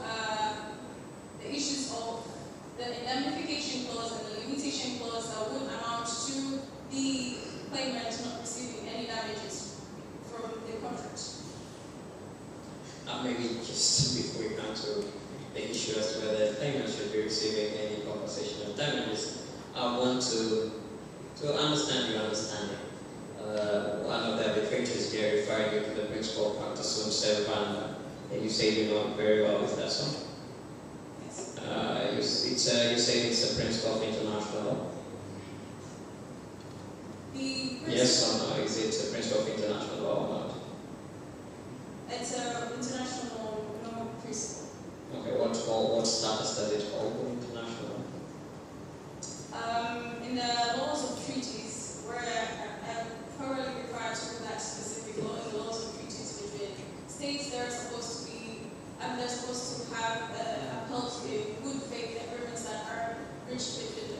That's what it states. But my question is, what's the status of the principle? What is the status? Yeah. What is the status of the principle in international law? You have, it's a principle of law that's applicable in international law and guides on how states and parties to international contracts will have to adhere or rather be bounded by the provisions and terms that they have entered between themselves. But now, as a principle, we will definitely have a hierarchy in sources of international law, I believe. You know that? Yes. As a principle, what status, where does it fall in the hierarchy? I think in the hierarchy of the principles applicable, I think it would fall under the customary laws, the customary international laws. Then, would that apply before this tribunal? It would definitely apply before this tribunal. You're serious? Not as a binding principle before the tribunal, but it should act as a persuasive value before this tribunal. What are the parties to a contract that is guided by the principle of pacta sunt servanda? Who are the parties? Parties. Yeah. Whenever a principle of pacta sunt servanda, it applies at the level of international law. We agree with that, I believe. Who are the parties to such contracts? At this point, would be states or individuals as such. Individuals? In its actual implementation, it is states, whereby international states and international legal individuals representing the states, they should uphold the principle practices. So the parties then are states. Parties representing the states. Who are parties representing the states? I'm confused there. When you say parties representing the states, in reaching an agreement, it would be when a state and a state enters into an agreement, who enters into that agreement? Are these parties who represent the states? Oh, so when a contract is entered with Tanzania and China, or Zimito and the United States of America, then it will be the presidents of Tanzania and the president of the United States of America that have entered into an agreement. Yes, or their representatives. Oh, that's new. That's new.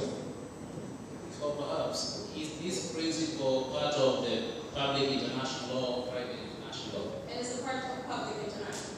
Who are the parties in a contract? They are states. That's number one. We must agree to that. We are agreeing to If that principle is applicable to states, my question was, would that same principle apply in the current case right now? The same principle won't apply in its entirety, but would apply to convince the... When you say it's in eternity, what do you mean now? To me, because in the present case, we're not dealing with states, but we're dealing with individual entities. So basically it does not apply. Basically, So, because as per clause 12.1 of the agreement, the amount between admissibility and substantive jurisdiction, but however, I would like to state the fact that at some point, if the matter is premature, it affects the current jurisdiction of the tribunal to deal with that matter. Should I explain what I mean? So issues of jurisdiction goes to either the existence of the arbitral tribunal's power to judge the current case, and if issues of admissibility goes to whether the tribunal will exercise that power in relation to the claims that it has lodged before it. However, I would like to say that if this matter is to be admissible before this tribunal, the tribunal should not entertain the claims that are brought before it, each because the tribunal currently has no jurisdiction until the matter has first been mutually resolved between the parties. Before we determine that, I just want to understand again the parties to the contract that signed, that entered into it, and if there's any difference or if this would affect anything in terms of our decision making.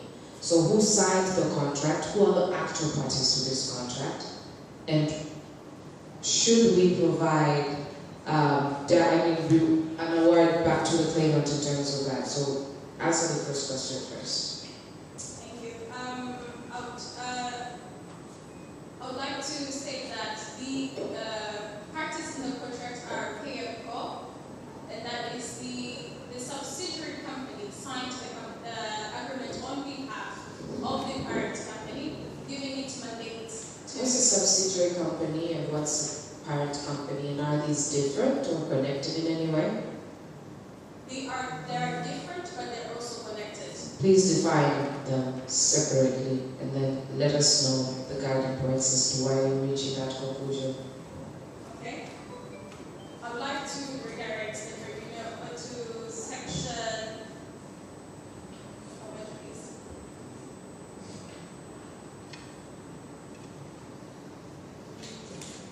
Section 487 of the Companies Act, which actually describes what would amount to a subsidiary company. That is, if its members of it controls the composition of its board, holds more than half of the nominal value of its equity share capital. That means there is a division between the management of the company that is divided, and that is half of the members of the parent company controls the subsidiary. That would distinguish between the subsidiary and the parent company. Then the question was still then, as Madam Arbitrator asked, are these two distinct entities or are they the same? It depends on the circumstances. In the present circumstances right now? In the present circumstances, the subsidiary company is acting on behalf of the parent company, making it the same entity. Well, There's one entity. The subsidiary company is signing the contract on behalf of the parent company, making it one entity. That is because there is a chain of command between the parent company and the So legally, the claimant entered into a contract with which company? The claimant entered into a contract with the parent company because the subsidiary company was signing the contract on behalf of the parent company. but you say that they are one and the same, I believe. Due to the chain of command. Yeah, so with your position, then would say that the respondent entered into an agreement with both the two companies. Is that correct? The respondent entered into an agreement with. The respondent entered into an agreement with the parent company, that is the subsidiary company, signing the contract on behalf of the parent company. To go back to your definition, your illustration of whether the two companies are different or the same. You say they are one and the same, they are the same. So my position and the position of Madam Arbitrator here was the fact that with your statement, it's possible to say that pay-up company entered an agreement, the claimant entered an agreement with both the parent and the subsidiary. Since you say they're one, they're the same thing. They're not one and the same. You have the parent company acting as the main company, and the subsidiary company acting as the implementation. Because going back to the facts of the case at hand, the parent company deals with the overall management of the objectives of the company. However, the subsidiary company deals with the implementation of the Safe Plus and Invest Plus. Addressing the first and second issue, would you agree with my contention that possibly clause 12.1 was purposely made to deter the claimants from accessing dispute settlement mechanism with your company, with your clients? Since if you're saying that the subsidiary company signed on behalf of the parent company, possibly they'll be able to even receive the communication on the presence of the dispute from the claimants as well. Okay, going back to the statement, I was saying that the condition to file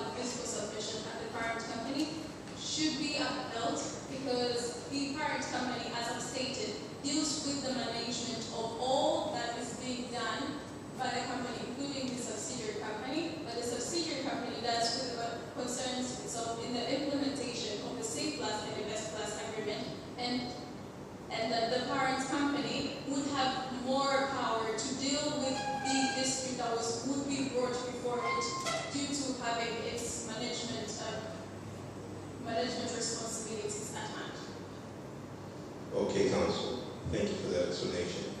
But taking you back from a reasonable person's perspective, having been the fact that you have a subsidiary in country, why do you require, and this is a digital world where you have emails, phone calls, why would you require for a person with a complaint, even if you are a service provider, why would you require for a person with a complaint to come physically when they can send an email, contact the subsidiary in country? Why does it seem like this clause is drafted with the intention to frustrate whoever is on the other side of the agreement? The clause isn't actually made to frustrate either parties, but the clause is meant to provide the best possible solution to the parties where a dispute were to arise, and that is, it would have been faster and more initiated if the claimant would have been physically there to represent the issues before the parents company. So you think it's faster to look for a visa, look for a plane ticket, go to another country, than going to a subsidiary's office in your country? Is this what you're telling the tribunal? I'm telling the tribunal, taking into account that the first company was established in Hanko, and all the states are in the same continent, and I would say that they're in the same continent, that is the third continent, they wouldn't actually require a visa for that specific purpose, because there is a multi... Are you drawing that from the facts?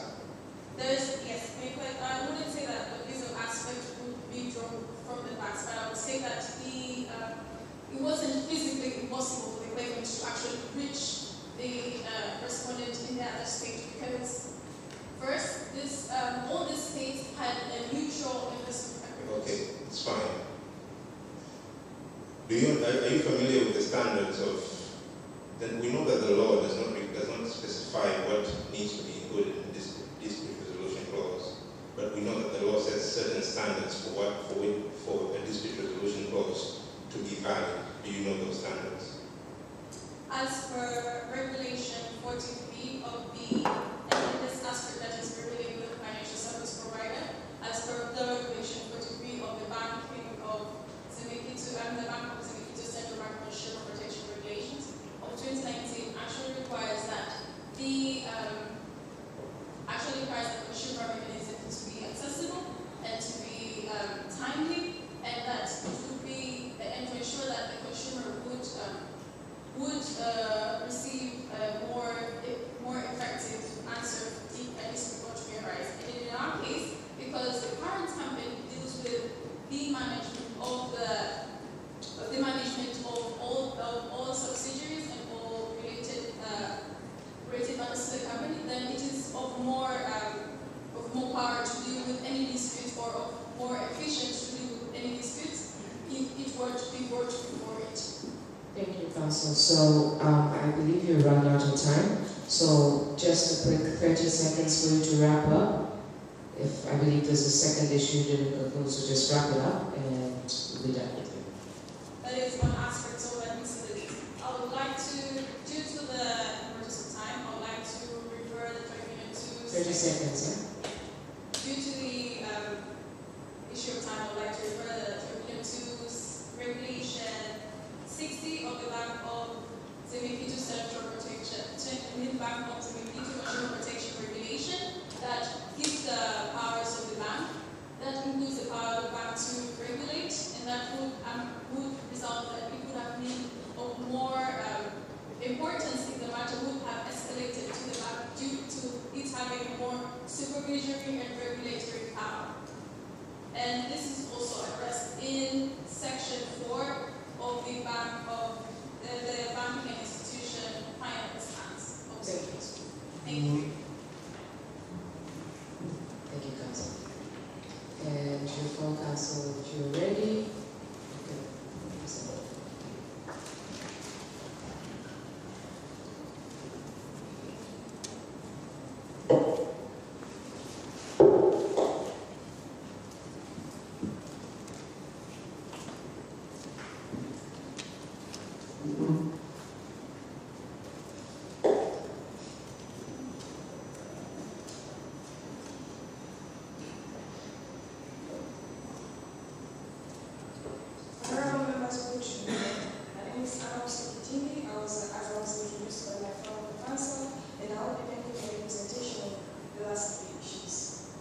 Thank you. Please start with the sixth issue, the last issue.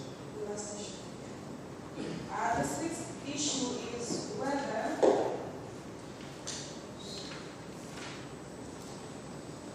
whether the liability can be attributed to the respondent pursuant to the liability exemption clause. It is our submission that the liability exemption clause is binding upon the parties because it is legally valid. And we say that the liability exemption clause is legally valid because the clause is clear.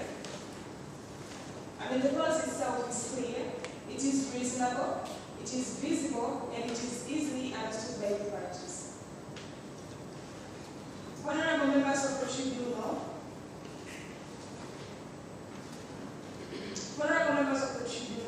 we are aware that this clause was included in the agreement, and the parties adhered to, the parties signed to this term. And we say that our client cannot be liable because of the doctrine of sanctity to contract. If the parties had agreed to this term, hence our client cannot be held liable for such a clause. But also I would like to stress that point according to the case of Restraint vs. Glover Limited, which is Queen's Bench, page number 394, the case of 1974, where the court held that the clauses of written contract are binding on the signatories, even where a party is unaware of contractual contents. Why do we rely on a law that is of 1974 by the English court? We should rely because all decisions and all the cases that were decided prior to the year 1920, from the reception date, they are directly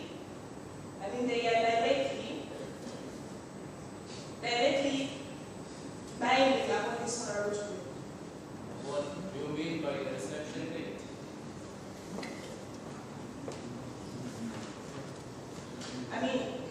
In law, we have the reception date, that is the, I say,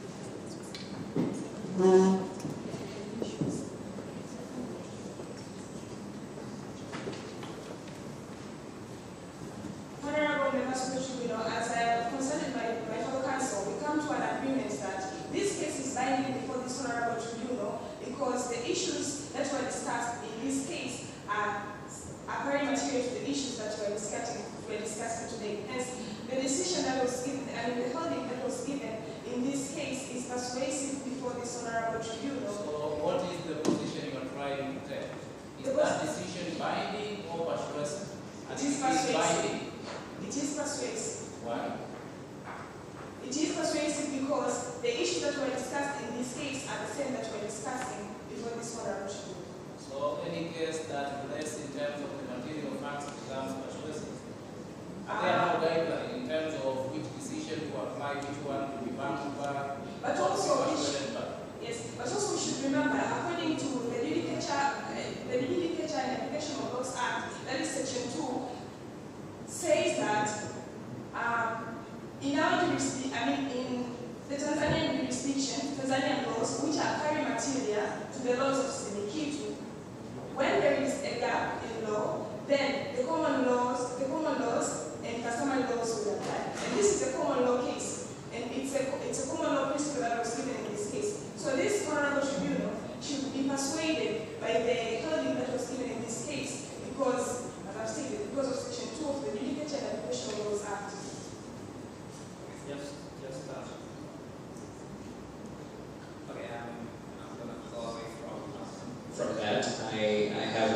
question completely.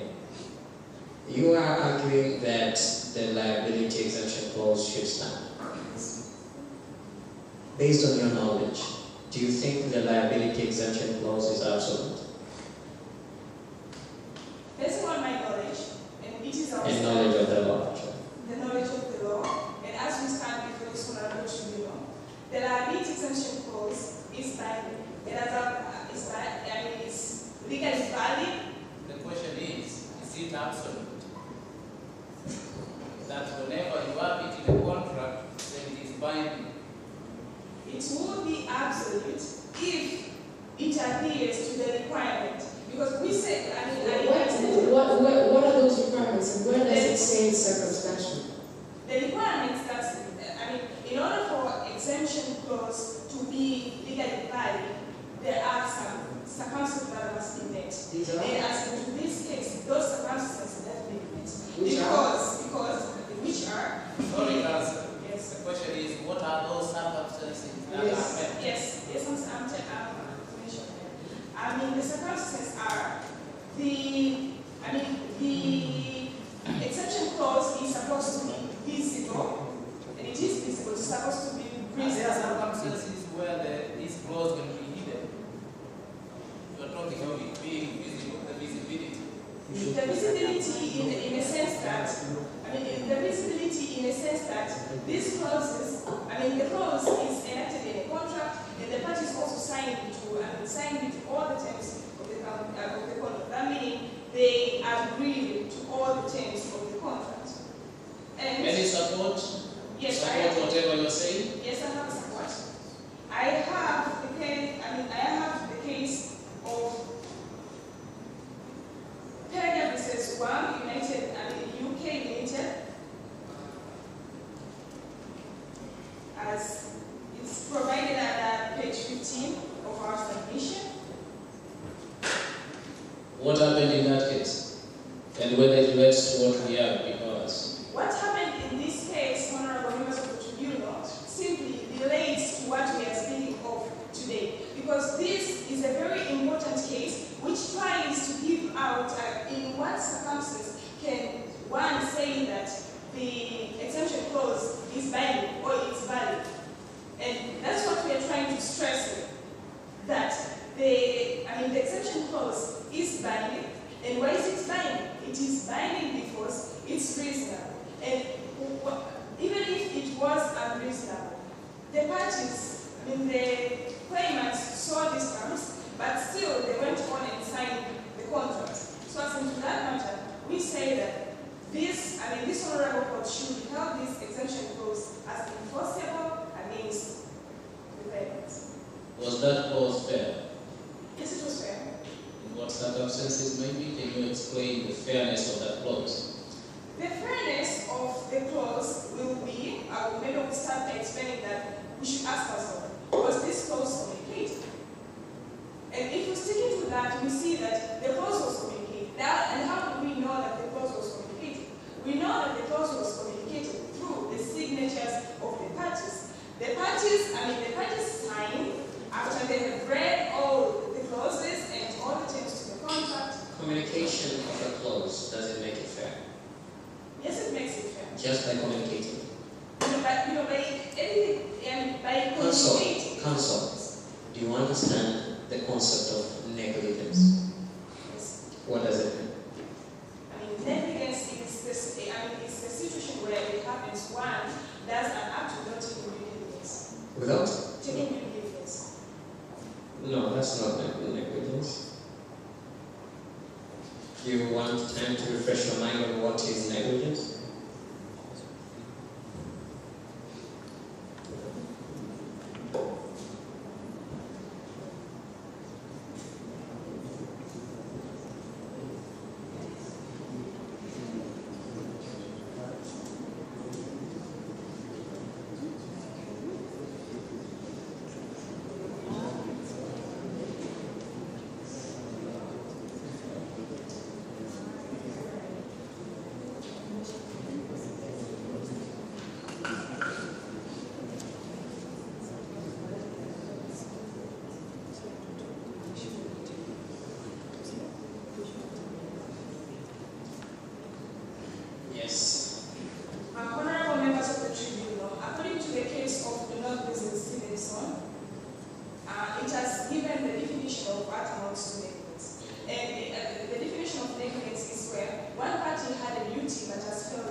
actually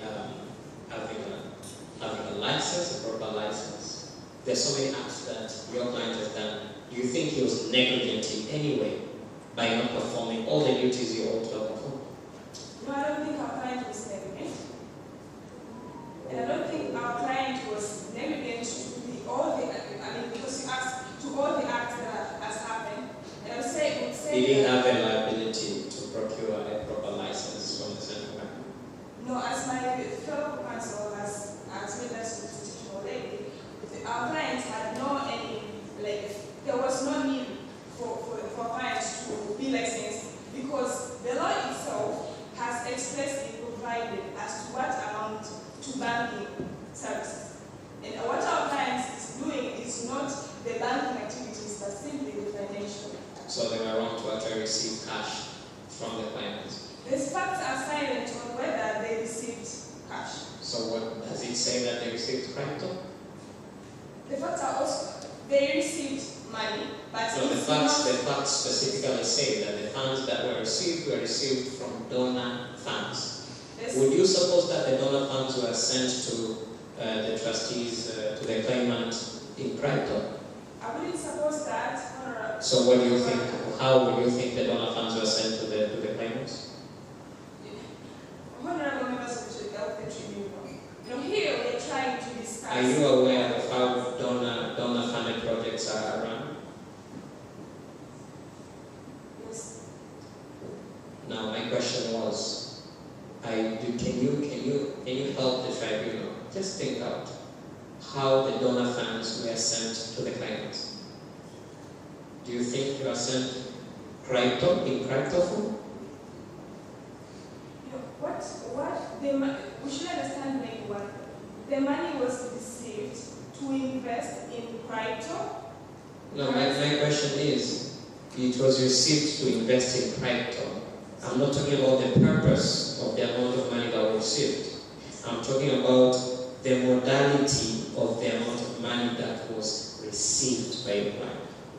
You say the facts are silent, but the facts also say that those funds were received from donor funds. So for us to understand the modality of payment of the amount of money to your client, then we would have to preclude from how those funds were received to the client. If they are received from donor funds, how do you expect those funds were received? Can I? Yes.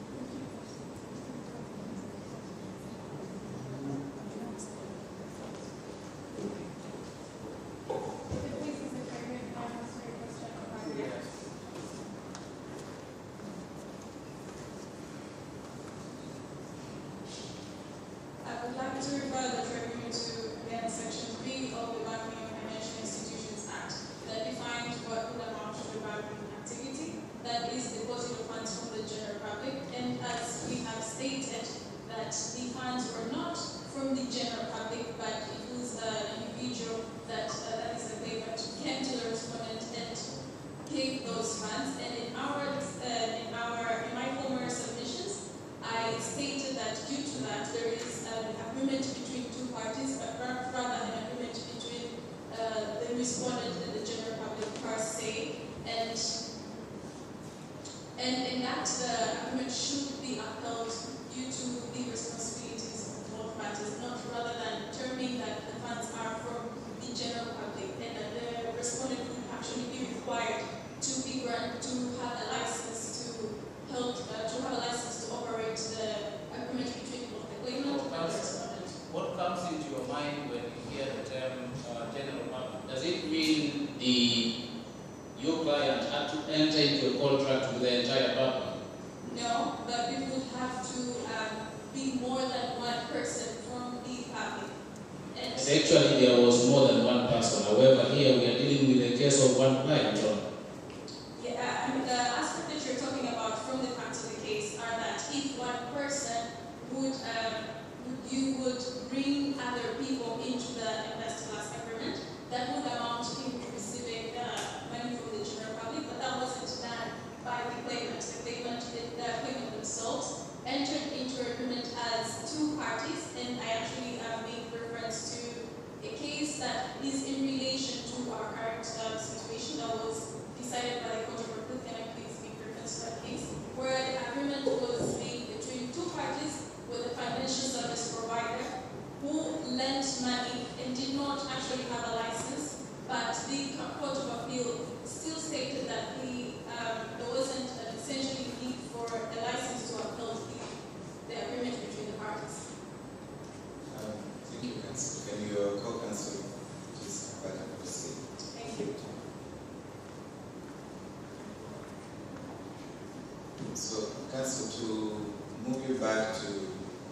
issue. You have submitted before this court that no liability should be attributed to the respondent, right? Before we get there, can you explain the 3 elements that must be met for a liability exemption clause to be valid and enforceable? As I stated earlier, that there are some factors that must be met in order to say that the exemption clause is valid. What are those factors? And those factors are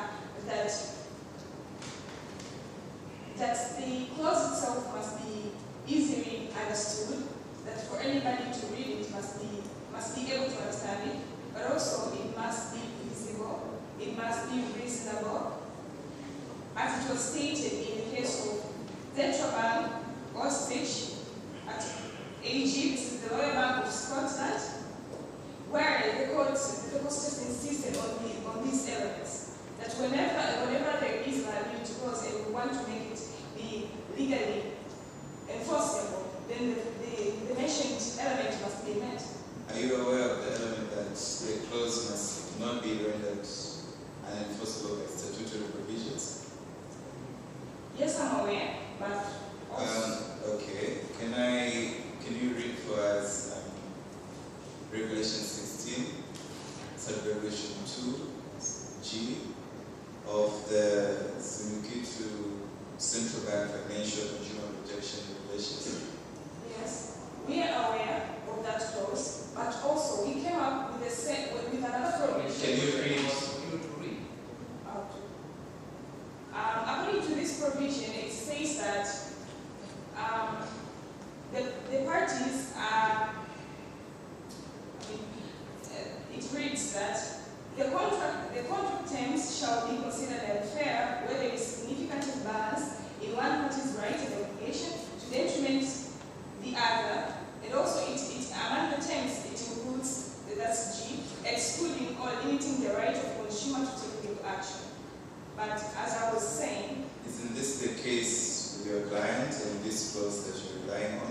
It is the case with our client, but I would like to take the minds of the tribunal to section 15 of the same act. According to section 15 of this act, it says that every financial service provider shall not use technical terminology or language in contract where use shall clearly be explained to the consumer. This provision simply tries to say that, what should amount to liability exemption clause, and that the law goes straightforward to say that if the clause does not have any technical terminologies or language which the other party may not understand, then that clause will be enforceable. But isn't Regulation 16, Regulation 2G very clear? Even if it's worded, isn't it clear? Are you telling this tribunal that we should disregard Regulation 16? Yes, we should. And that the regulations are in conflict with each other? Regulation 15 and 16 are in conflict with each other? Is that what you're saying? What we're saying is this honorable tribunal should disregard this provision. And why should the tribunal disregard this provision? Should we disregard it because here we should not forget about the doctrine of substitute. Is this tribunal empowered to disregard the laws of the country?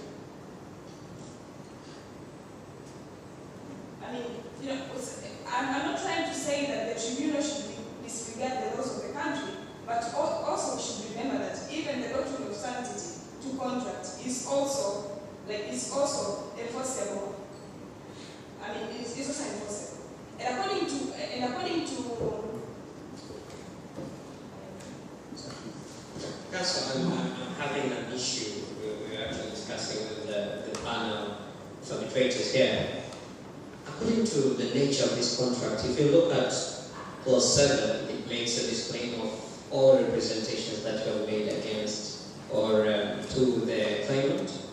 Clause 8 brings in the limitation of liability. What we are surprised is that it seems to us that this contract, in fact, was unfair. It's not? No, it was not. These clauses have evaded from asserting any form of liability to your client, even in circumstances whereby your client was negligent. Honorable members of the tribunal, I mean, the clauses are still enforceable, and the clauses are not unreasonable. Yes, enforceable, but in favor of your client, even when he's negligent. But our client here is not negligent. Oh, Yes. so he had all the valid licenses that he was required to have. Yes, according to clause 19, according to paragraph 19 of the problem, as I would like to draw the mind of the tribunal, the paragraph clearly states that these people and our clients were being licensed. As it was introduced, as it was explained by me. I was never licensed to receive any. Okay, you receive cash and you say that the brief is signed, I believe. Yes. Yeah. I'm saying, you're saying there is nowhere in the brief whatsoever where the brief has stated that he was required to receive, or he received cash per se, as you said. So that eliminates the requirement for him being able to acquire a license from the central bank. Yes. That's what you're saying as well? What we are saying is, as my law counsel presented here, what we are trying to say is, and maybe that should be understood by all of us, that when who is supposed to get the license under the agreement?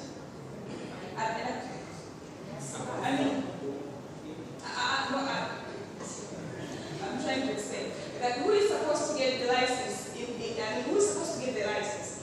The law has stated clearly that for a person who is supposed to get the license is a person who is functioning as a banking institution. But our client is not a banking institution. So I think up to this point, maybe the issue of licensing should be clear, that the contract is valid and that our client had no any obligation to be licensed. Because according to paragraph 19 of the problem, our clients were already licensed. Okay, Councillor, just on that paragraph that you directed this tribunal to look at, paragraph 19, right? Can you mention the two licenses that your client received from the central bank? According to paragraph 19, can you just mention the two licenses? They were licensed for the national payment system license and an electronic money issuance license. So, which of these licenses allows them to collect money from the public, or rather, even from an individual? Because your co-counsel advocates that one entity does not amount to the public. So, which of these licenses allows your client to collect money from the public? I would say that most of the licenses allow our clients to what's happening here, because what is when you say electronic money issuance, yes. Is issuance the same as collecting? I think issuance is the meaning of issuance is who the bill is. That will include receiving and doing the business itself. Is that the correct meaning of issuance? Yes. What are you relying on to form this definition?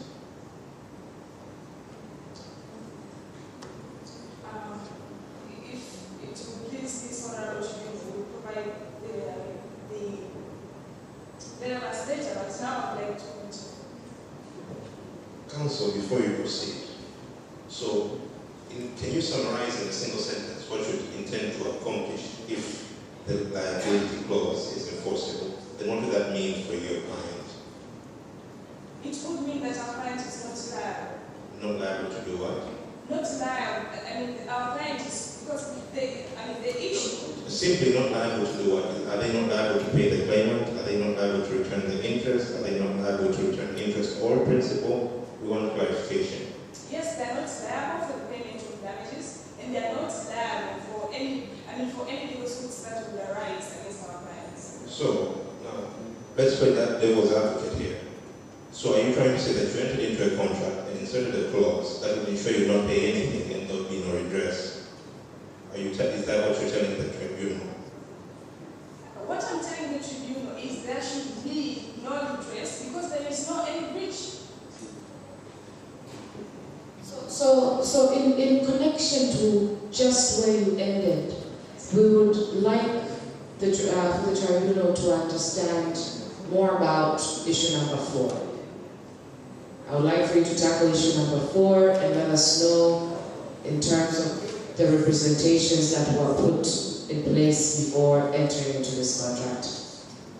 Okay. Section 18 of the Law of Contract Act defines what amounts to misrepresentation. But also, there are elements of misrepresentation. Among the elements is that there must be a false statement that was made, but also these statements are made purposely in order to induce the advert to enter into a contract. And that is what you did. And is that absolute what you said? No, that's not what we did, because if we read the problem, there is no place where our client had given either expressly or implied statement that would amount to misrepresentation. It's in your contract. I mean, not statement, I'm saying the clauses in your contract is what we're talking about here. And from the submissions made by the claimant, they're saying that there was large room for misrepresentation that was demonstrated by the respondent. So how do you address that before the tribunal? What we would address, and what I heard from the claimant, is that they raised an issue of that silence amounts to misrepresentation. But what we want to tell this honorable tribunal is that silence will amount to misrepresentation when there is a duty. But here, our clients had no duty to disclose such information because, as we all know, that a company's information is a public information and anybody can access that information. I would like to correct you. There is one part to say, you cannot say in full to say that your client had no duty. There are principles that guide contracts and there are principles that guide persons that before entering into contract. And for those such elements that I'm referring to, your client is every bit liable and required to fulfill his part fully to the extensive way. So if you're entering into a contract with someone and say, because these things are about public information, the information is not always up to date, it's not always full, it's not always direct.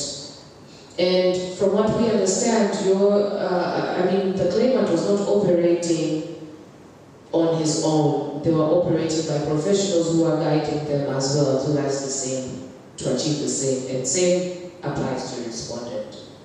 So they are stating heavily and with evidence that they presented that you had misrepresented them. What you're trying to tell us is that you have no fault or no part to play because you have included a disclaimer clause and you've included a liability clause that automatically in your head concludes that you have no liability. So do you go around operating and carrying out business in that manner? And for that case, how would parties ever engage or deal with you in that way? Just to add, you say that the information of the company is public information. I beg to differ. What type of company is your client?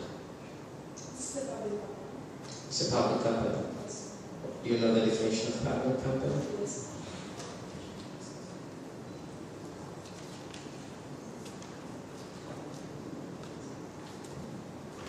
The definition of what amounts to a public company has been provided under the Companies Act, and I would like to do the minds of the chief. So which company are we referring here? It's a public company. The subsidiary, the parent company? When we talk of the subsidiary and the parent company, let's just talk about the same thing. Because I think there cannot exist a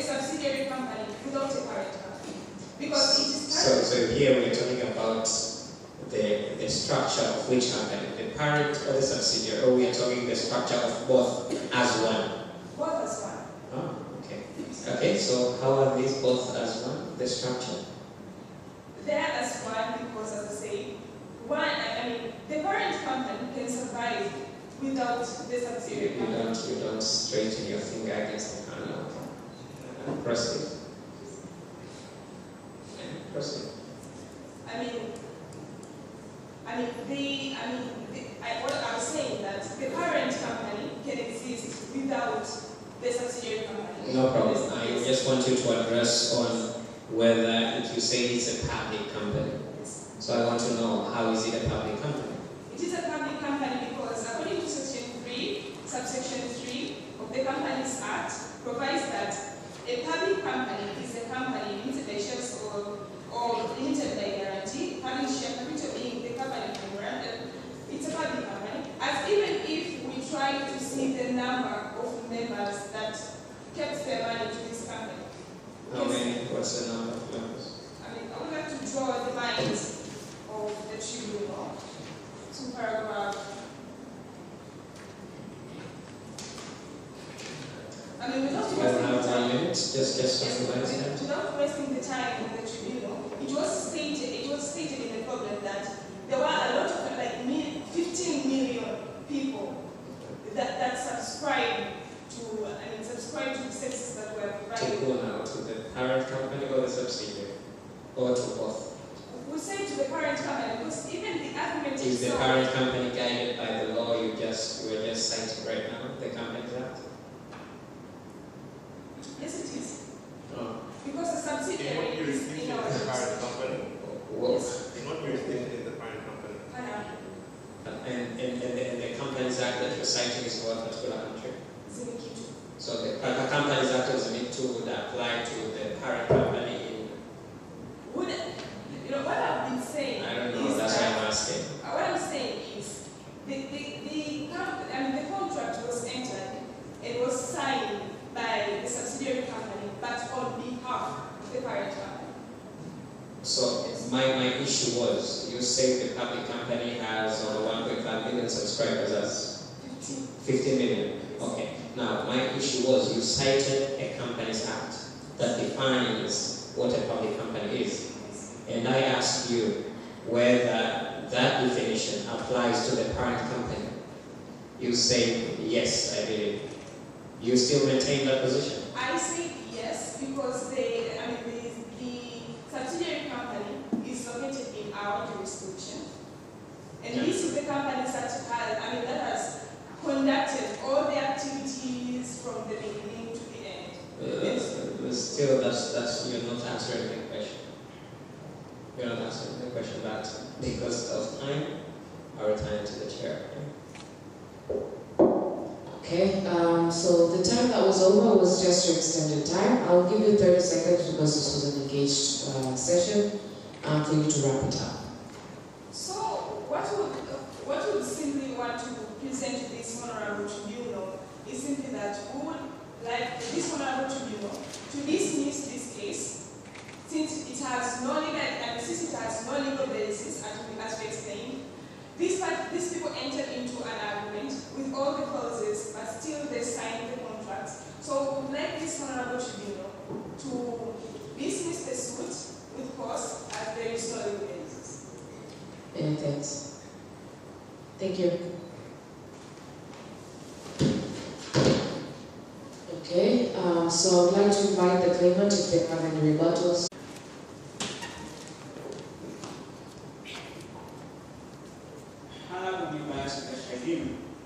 And I would like to point it clearly before this honorable tribunal that there was a serious departure from what the defendants argued and what is within the written memorial on issue number 3.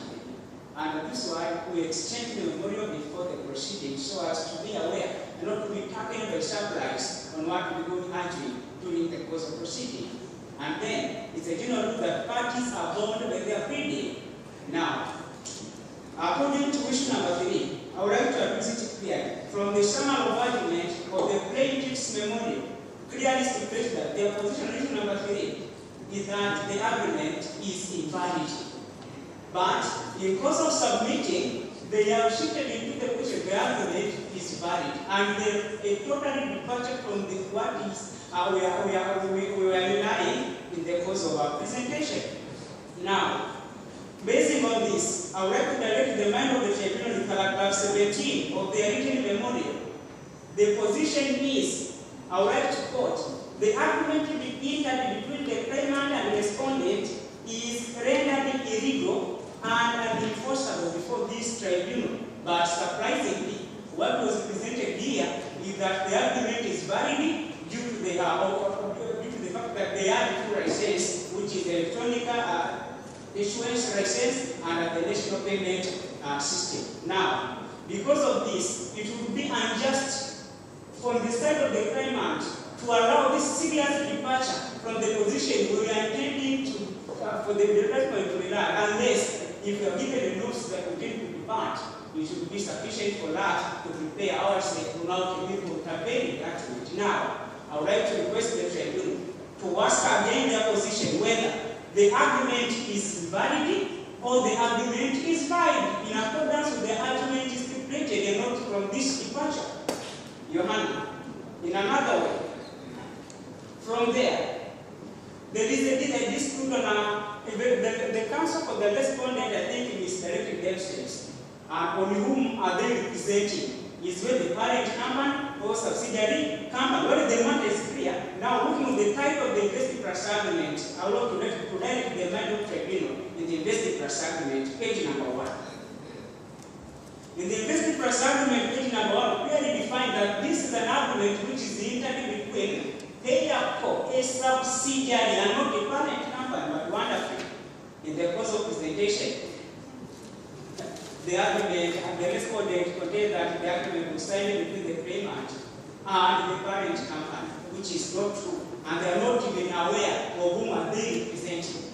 Now, because of this, since they have considered that the argument is invalid, now even the exemption clause cannot stand because the argument itself is illegal, but also does not meet the 3 requirements of the validity exemption clause. 1, must pass the test of construction. 2, it must be incorporating the argument. I have no difficulty on this, but 3, should not be rendered and enforceable by the laws. Now, Regulation 16, Subregulation 2, Paragraph G of the Azimitido Central Bank Financial Consumer Protection Regulations stipulates exactly that in determining whether the terms is fair or not, we have the guidance from the law that when the contract intended to exclude all liabilities and create an imbalance between the contracting parties, such argument is unfair, but wonderfully, the presentation of that was fair. Now, based on this, I would like to press before this honorable tribunal the case of Gaston Sabas Nyongo, Mrs. Bombo Johnson Nyamuela, in the High Court of the Zimetitu, where the mark of absence of license in dealing with financial activities was rendered illegal and unenforceable at page 4.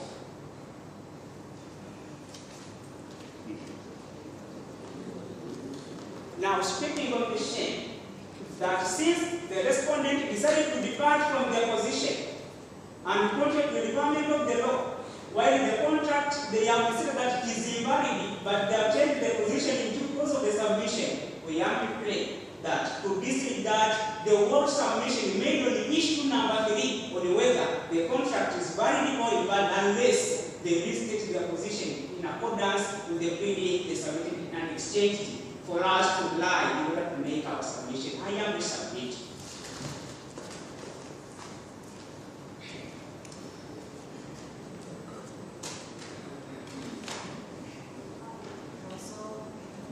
Counsel for the respondent, Mr. Rebuttal, you have 5 minutes as well. Thank you. I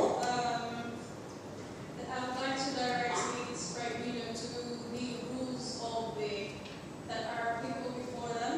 That is, and in this, I would actually refer to the rules of the Moot competition. That is, in this round, the oral arguments need to be confined to the issues, that is Rule point 923, to the issues presented in the memorials. And the issues presented and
thank you.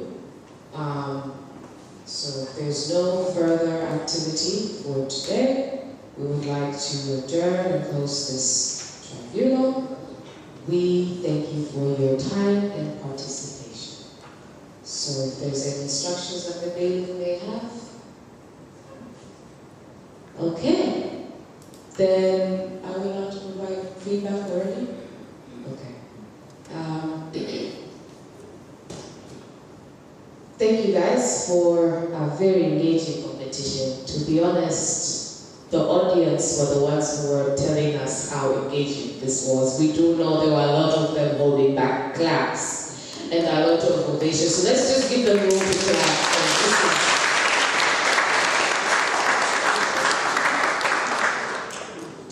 Yeah, this is good. This was good, this was engaging, this was awakening, this was an after lunch session and we stuck through. So another round of applause, nobody slept.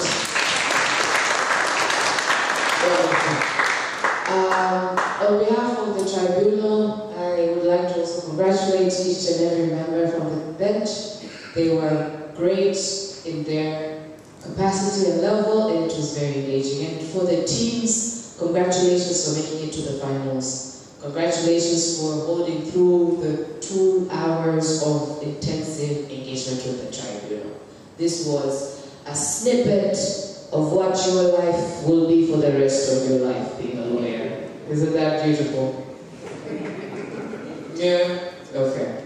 So, just without wasting your time, I do know we have awards and everything like that. My name is April. I am an investment advisor and I also run my own practice, but I am an avid promoter and lover of all things youth development in our practice. So I am very happy to be with you today on a beautiful Sunday.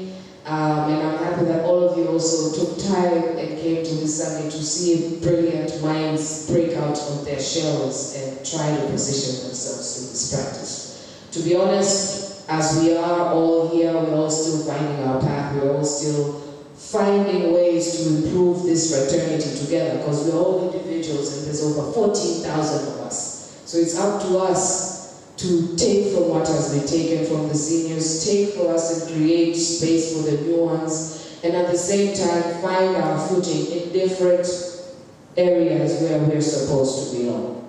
So this was a great problem. All kudos to Victory Attorneys.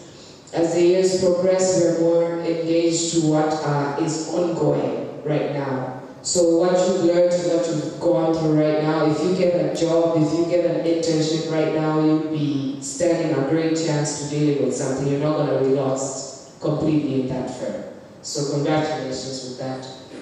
I really don't have anything much to say at this point. I'm very excited. I think you've absorbed everything I've shared. All I can say is put your ear out to every opportunity. Make use of everyone you've met here, senior, colleague, peer, and your potential place where you feel that you feel comfortable to work with. And at the same time, there are so many avenues where you can be involved. A lawyer doesn't only mean court, a lawyer doesn't only mean transactions. A lawyer is a lot, it's a gateway. So please find that and find ways where you feel you belong to do it. So by that, pursue more courts, pursue debates, pursue writing opportunities, just pursue. Pursue assisting each and every one of us. We have workloads. You know, there was a time where we used to speak and I was behind there sitting in these benches and looking at these lawyers saying, volunteer, just be your best, be a part of this. And it didn't make sense and I was almost lost that I didn't. Everything will fall in place. Moot courts are ongoing, human rights, tech rights, all the best. Another upcoming one, I'll remind you, there's teams here coming. There's the Jessup Moot Court. I would expect your teams, your leaders, your students, each and every one of you to try. Every fail you take it as a win. Take it as the fact that you even tried. So sign up for every moot. First of all, right now you have time in between. For those who are finishing, you're going to law school. Just line them up like you're attending free market parties. Attend and write it down, all right? Congratulations.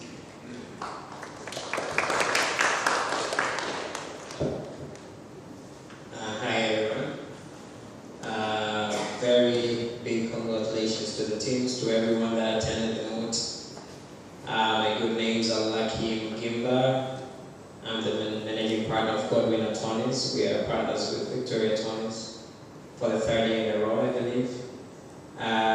We are partnering with Victoria Attorneys for the sole purpose of doing everything we can to empower the youth, to have a good positive contribution to the legal fraternity, and in doing that, we shape how the fraternity will be in the next future. And we are proud of doing that. Back then, when we are mooting, we are all mooters. April was a mooter. I mooted with Ben back in 2008, 2009. We did the JESAs, we did the All African Human Rights Moot competitions. And apart, I remember there was one phrase one of my coaches used to say, that a moot is a war. When you have the words, use the words. When you don't have when you have facts, use the facts. When you have the law, use the law. When you have nothing, bang the table. She did that already, but don't actually bang the table.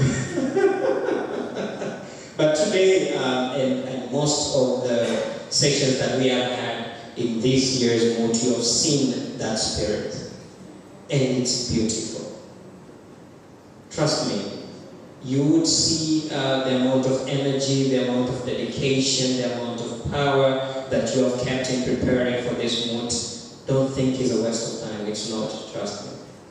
We are here. We are your seniors and seniors to many, but we are a product of Moot. If we didn't do Moot, trust me, I don't think I would be where I am right now.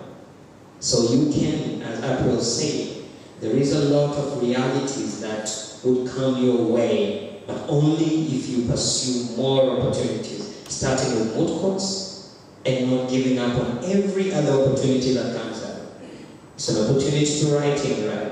It's an opportunity to research.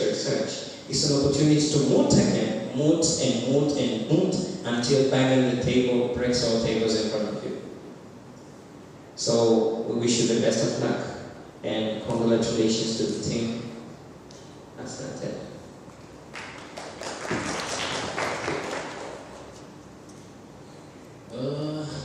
I know most of you are tired already, but I would say this was fire. There were times when I thought the speakers would start speaking in tongues. The way they were just singing. And as judges here, you saw us discussing so many times because we had so many questions, but there was that thought in us saying, don't ask, let the speaker speak, because every time they speak, you hear some good news coming out of them. So actually, there was a very well plan on how they should tackle whatever they prepared for, and it was really entertaining listening to all of you. I know not everyone made to this final, but it's a competition, and we cannot have 10 teams competing in the finals, otherwise that would be crazy. So everyone, whether you are sitting here or you are sitting at the back, you had a good chance to be here and you all did well. That's why you traveled from wherever part of Tanzania to Dar es Salaam, and you were here since yesterday, you are here today, and these ones made the final because of whatever fantastic job they did. And actually, I'm not sure if any of the judge knows who's the winner by now, because it was real hot. And for us, we are in our robes, you can imagine how hot it was. Because everyone made whatever they prepared to come and present. Well, my name is Olboka Musomola. I teach at the University of Dar es Salaam Law School, where I also co-chair the Legal Aid Clinic. Most of you are students. I wouldn't say welcome, because you already have somewhere where you're studying, and I don't want to shift you from where you are. So perhaps if you're coming for master's, a PhD, then I would say you're welcome. For those who are done, they are now to go to the law school. I think now you have been introduced to Moot Court. So you should uphold that spirit even if you were there. And I know there are some teams from law school here. That is a very good thing. We also had them last year, and we know what they are doing. So I would commend the organizers, but also I would commend the students for taking up this opportunity. And we have already been told that there is another opportunity coming in November. So I think everything would like to come up and participate also in that opportunity. Otherwise, thank you so much.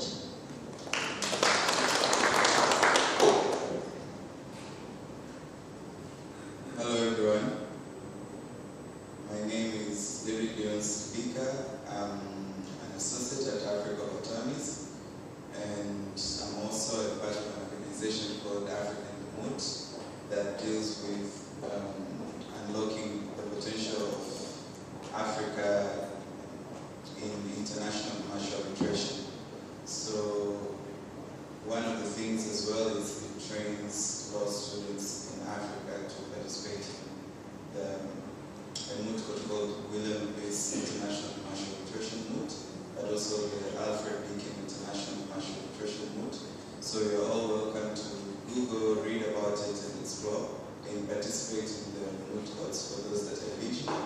And even for the lawyers in here, you're also welcome to coach, to train, to sit as arbitrators in these competitions, which would also be part of the mission and belief that Victory Attorneys and VICOM are trying to carry in preparing this moot.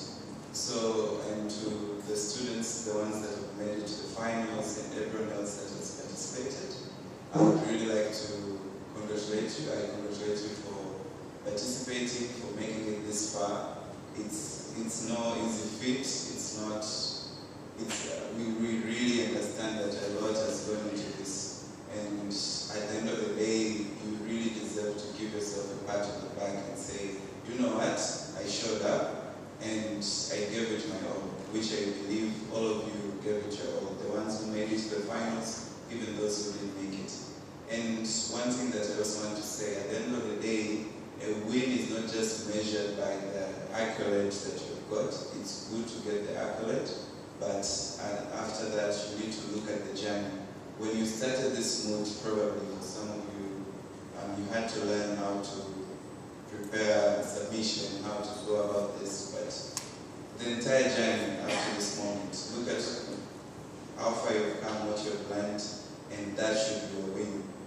And another thing should be look forward to how best you can learn, how best you can continue improving, and also how you can pay it forward to others, train others, and share the knowledge you've acquired at this moment.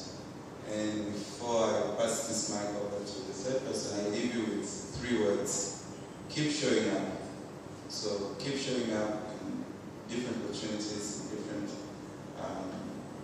moot courts, whatever that may be of value to you.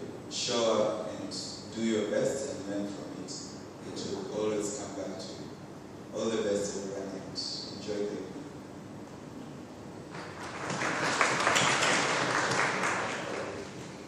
Good evening, everyone. First of all, I'd like to say congratulations to the finalists.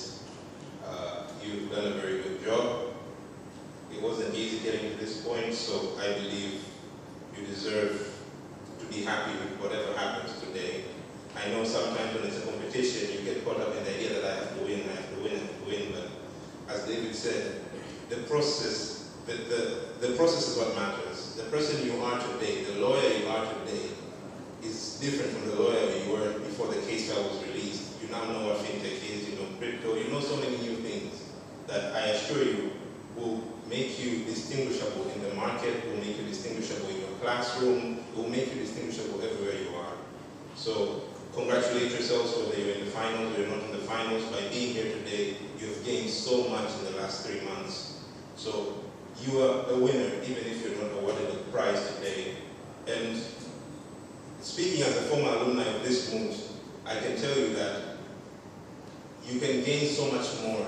It's not the title of champion that gives you results or that gives you benefits from this moot. It's the fact that you participated, the fact that you showed up, you grabbed an opportunity, you just tried to do things. So keep trying, keep pushing for opportunities. If you traveled here from somewhere else and you didn't win or you didn't make it to the semifinals, don't think that you have not gained from this process. You've gained so much.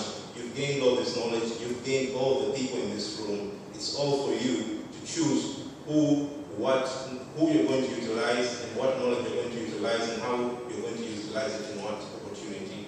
There's so many opportunities. There's so many rooms open for you as a lawyer. As we have said, it's not limited to the practice, so don't be scared of uncertainty. Don't be scared of opportunities. Don't say that, no, that's not for me because maybe I think I have to show up in court one day with a bid. You might not make it there. You might make it in human rights. You might make it as an activist. You might make it in so many other places. So stay open-minded, keep trying, keep pushing, and I promise you will accomplish your goals.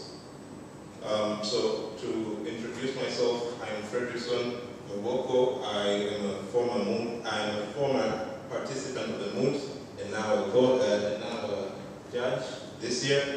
I am also a coach for Africa and the Moot, which David is a member of.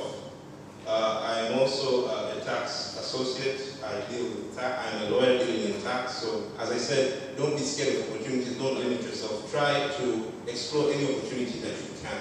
So, I am living testament to what everyone else would be here right now.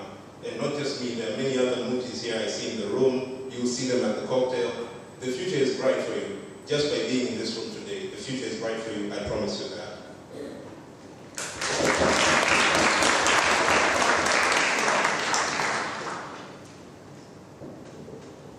That being said, I think thank you to the organizers and let's go eat and socialize. Mark every face, mark every contact you're looking out for. All the best, everyone. Sante as well. She's gonna finish.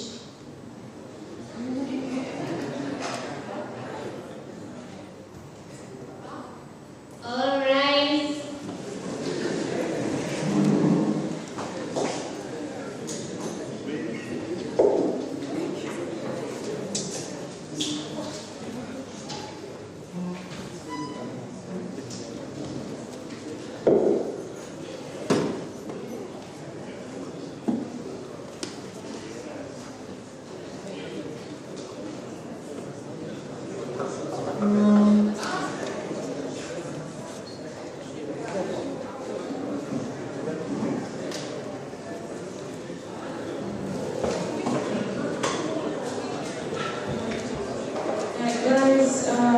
So we're all heading to Johari Town for the cocktail party. It is at the 6th floor. It will start exactly at 6:30, but it would be great if we arrive before that for pictures session, photo session, and just interactions. Thank you. Welcome.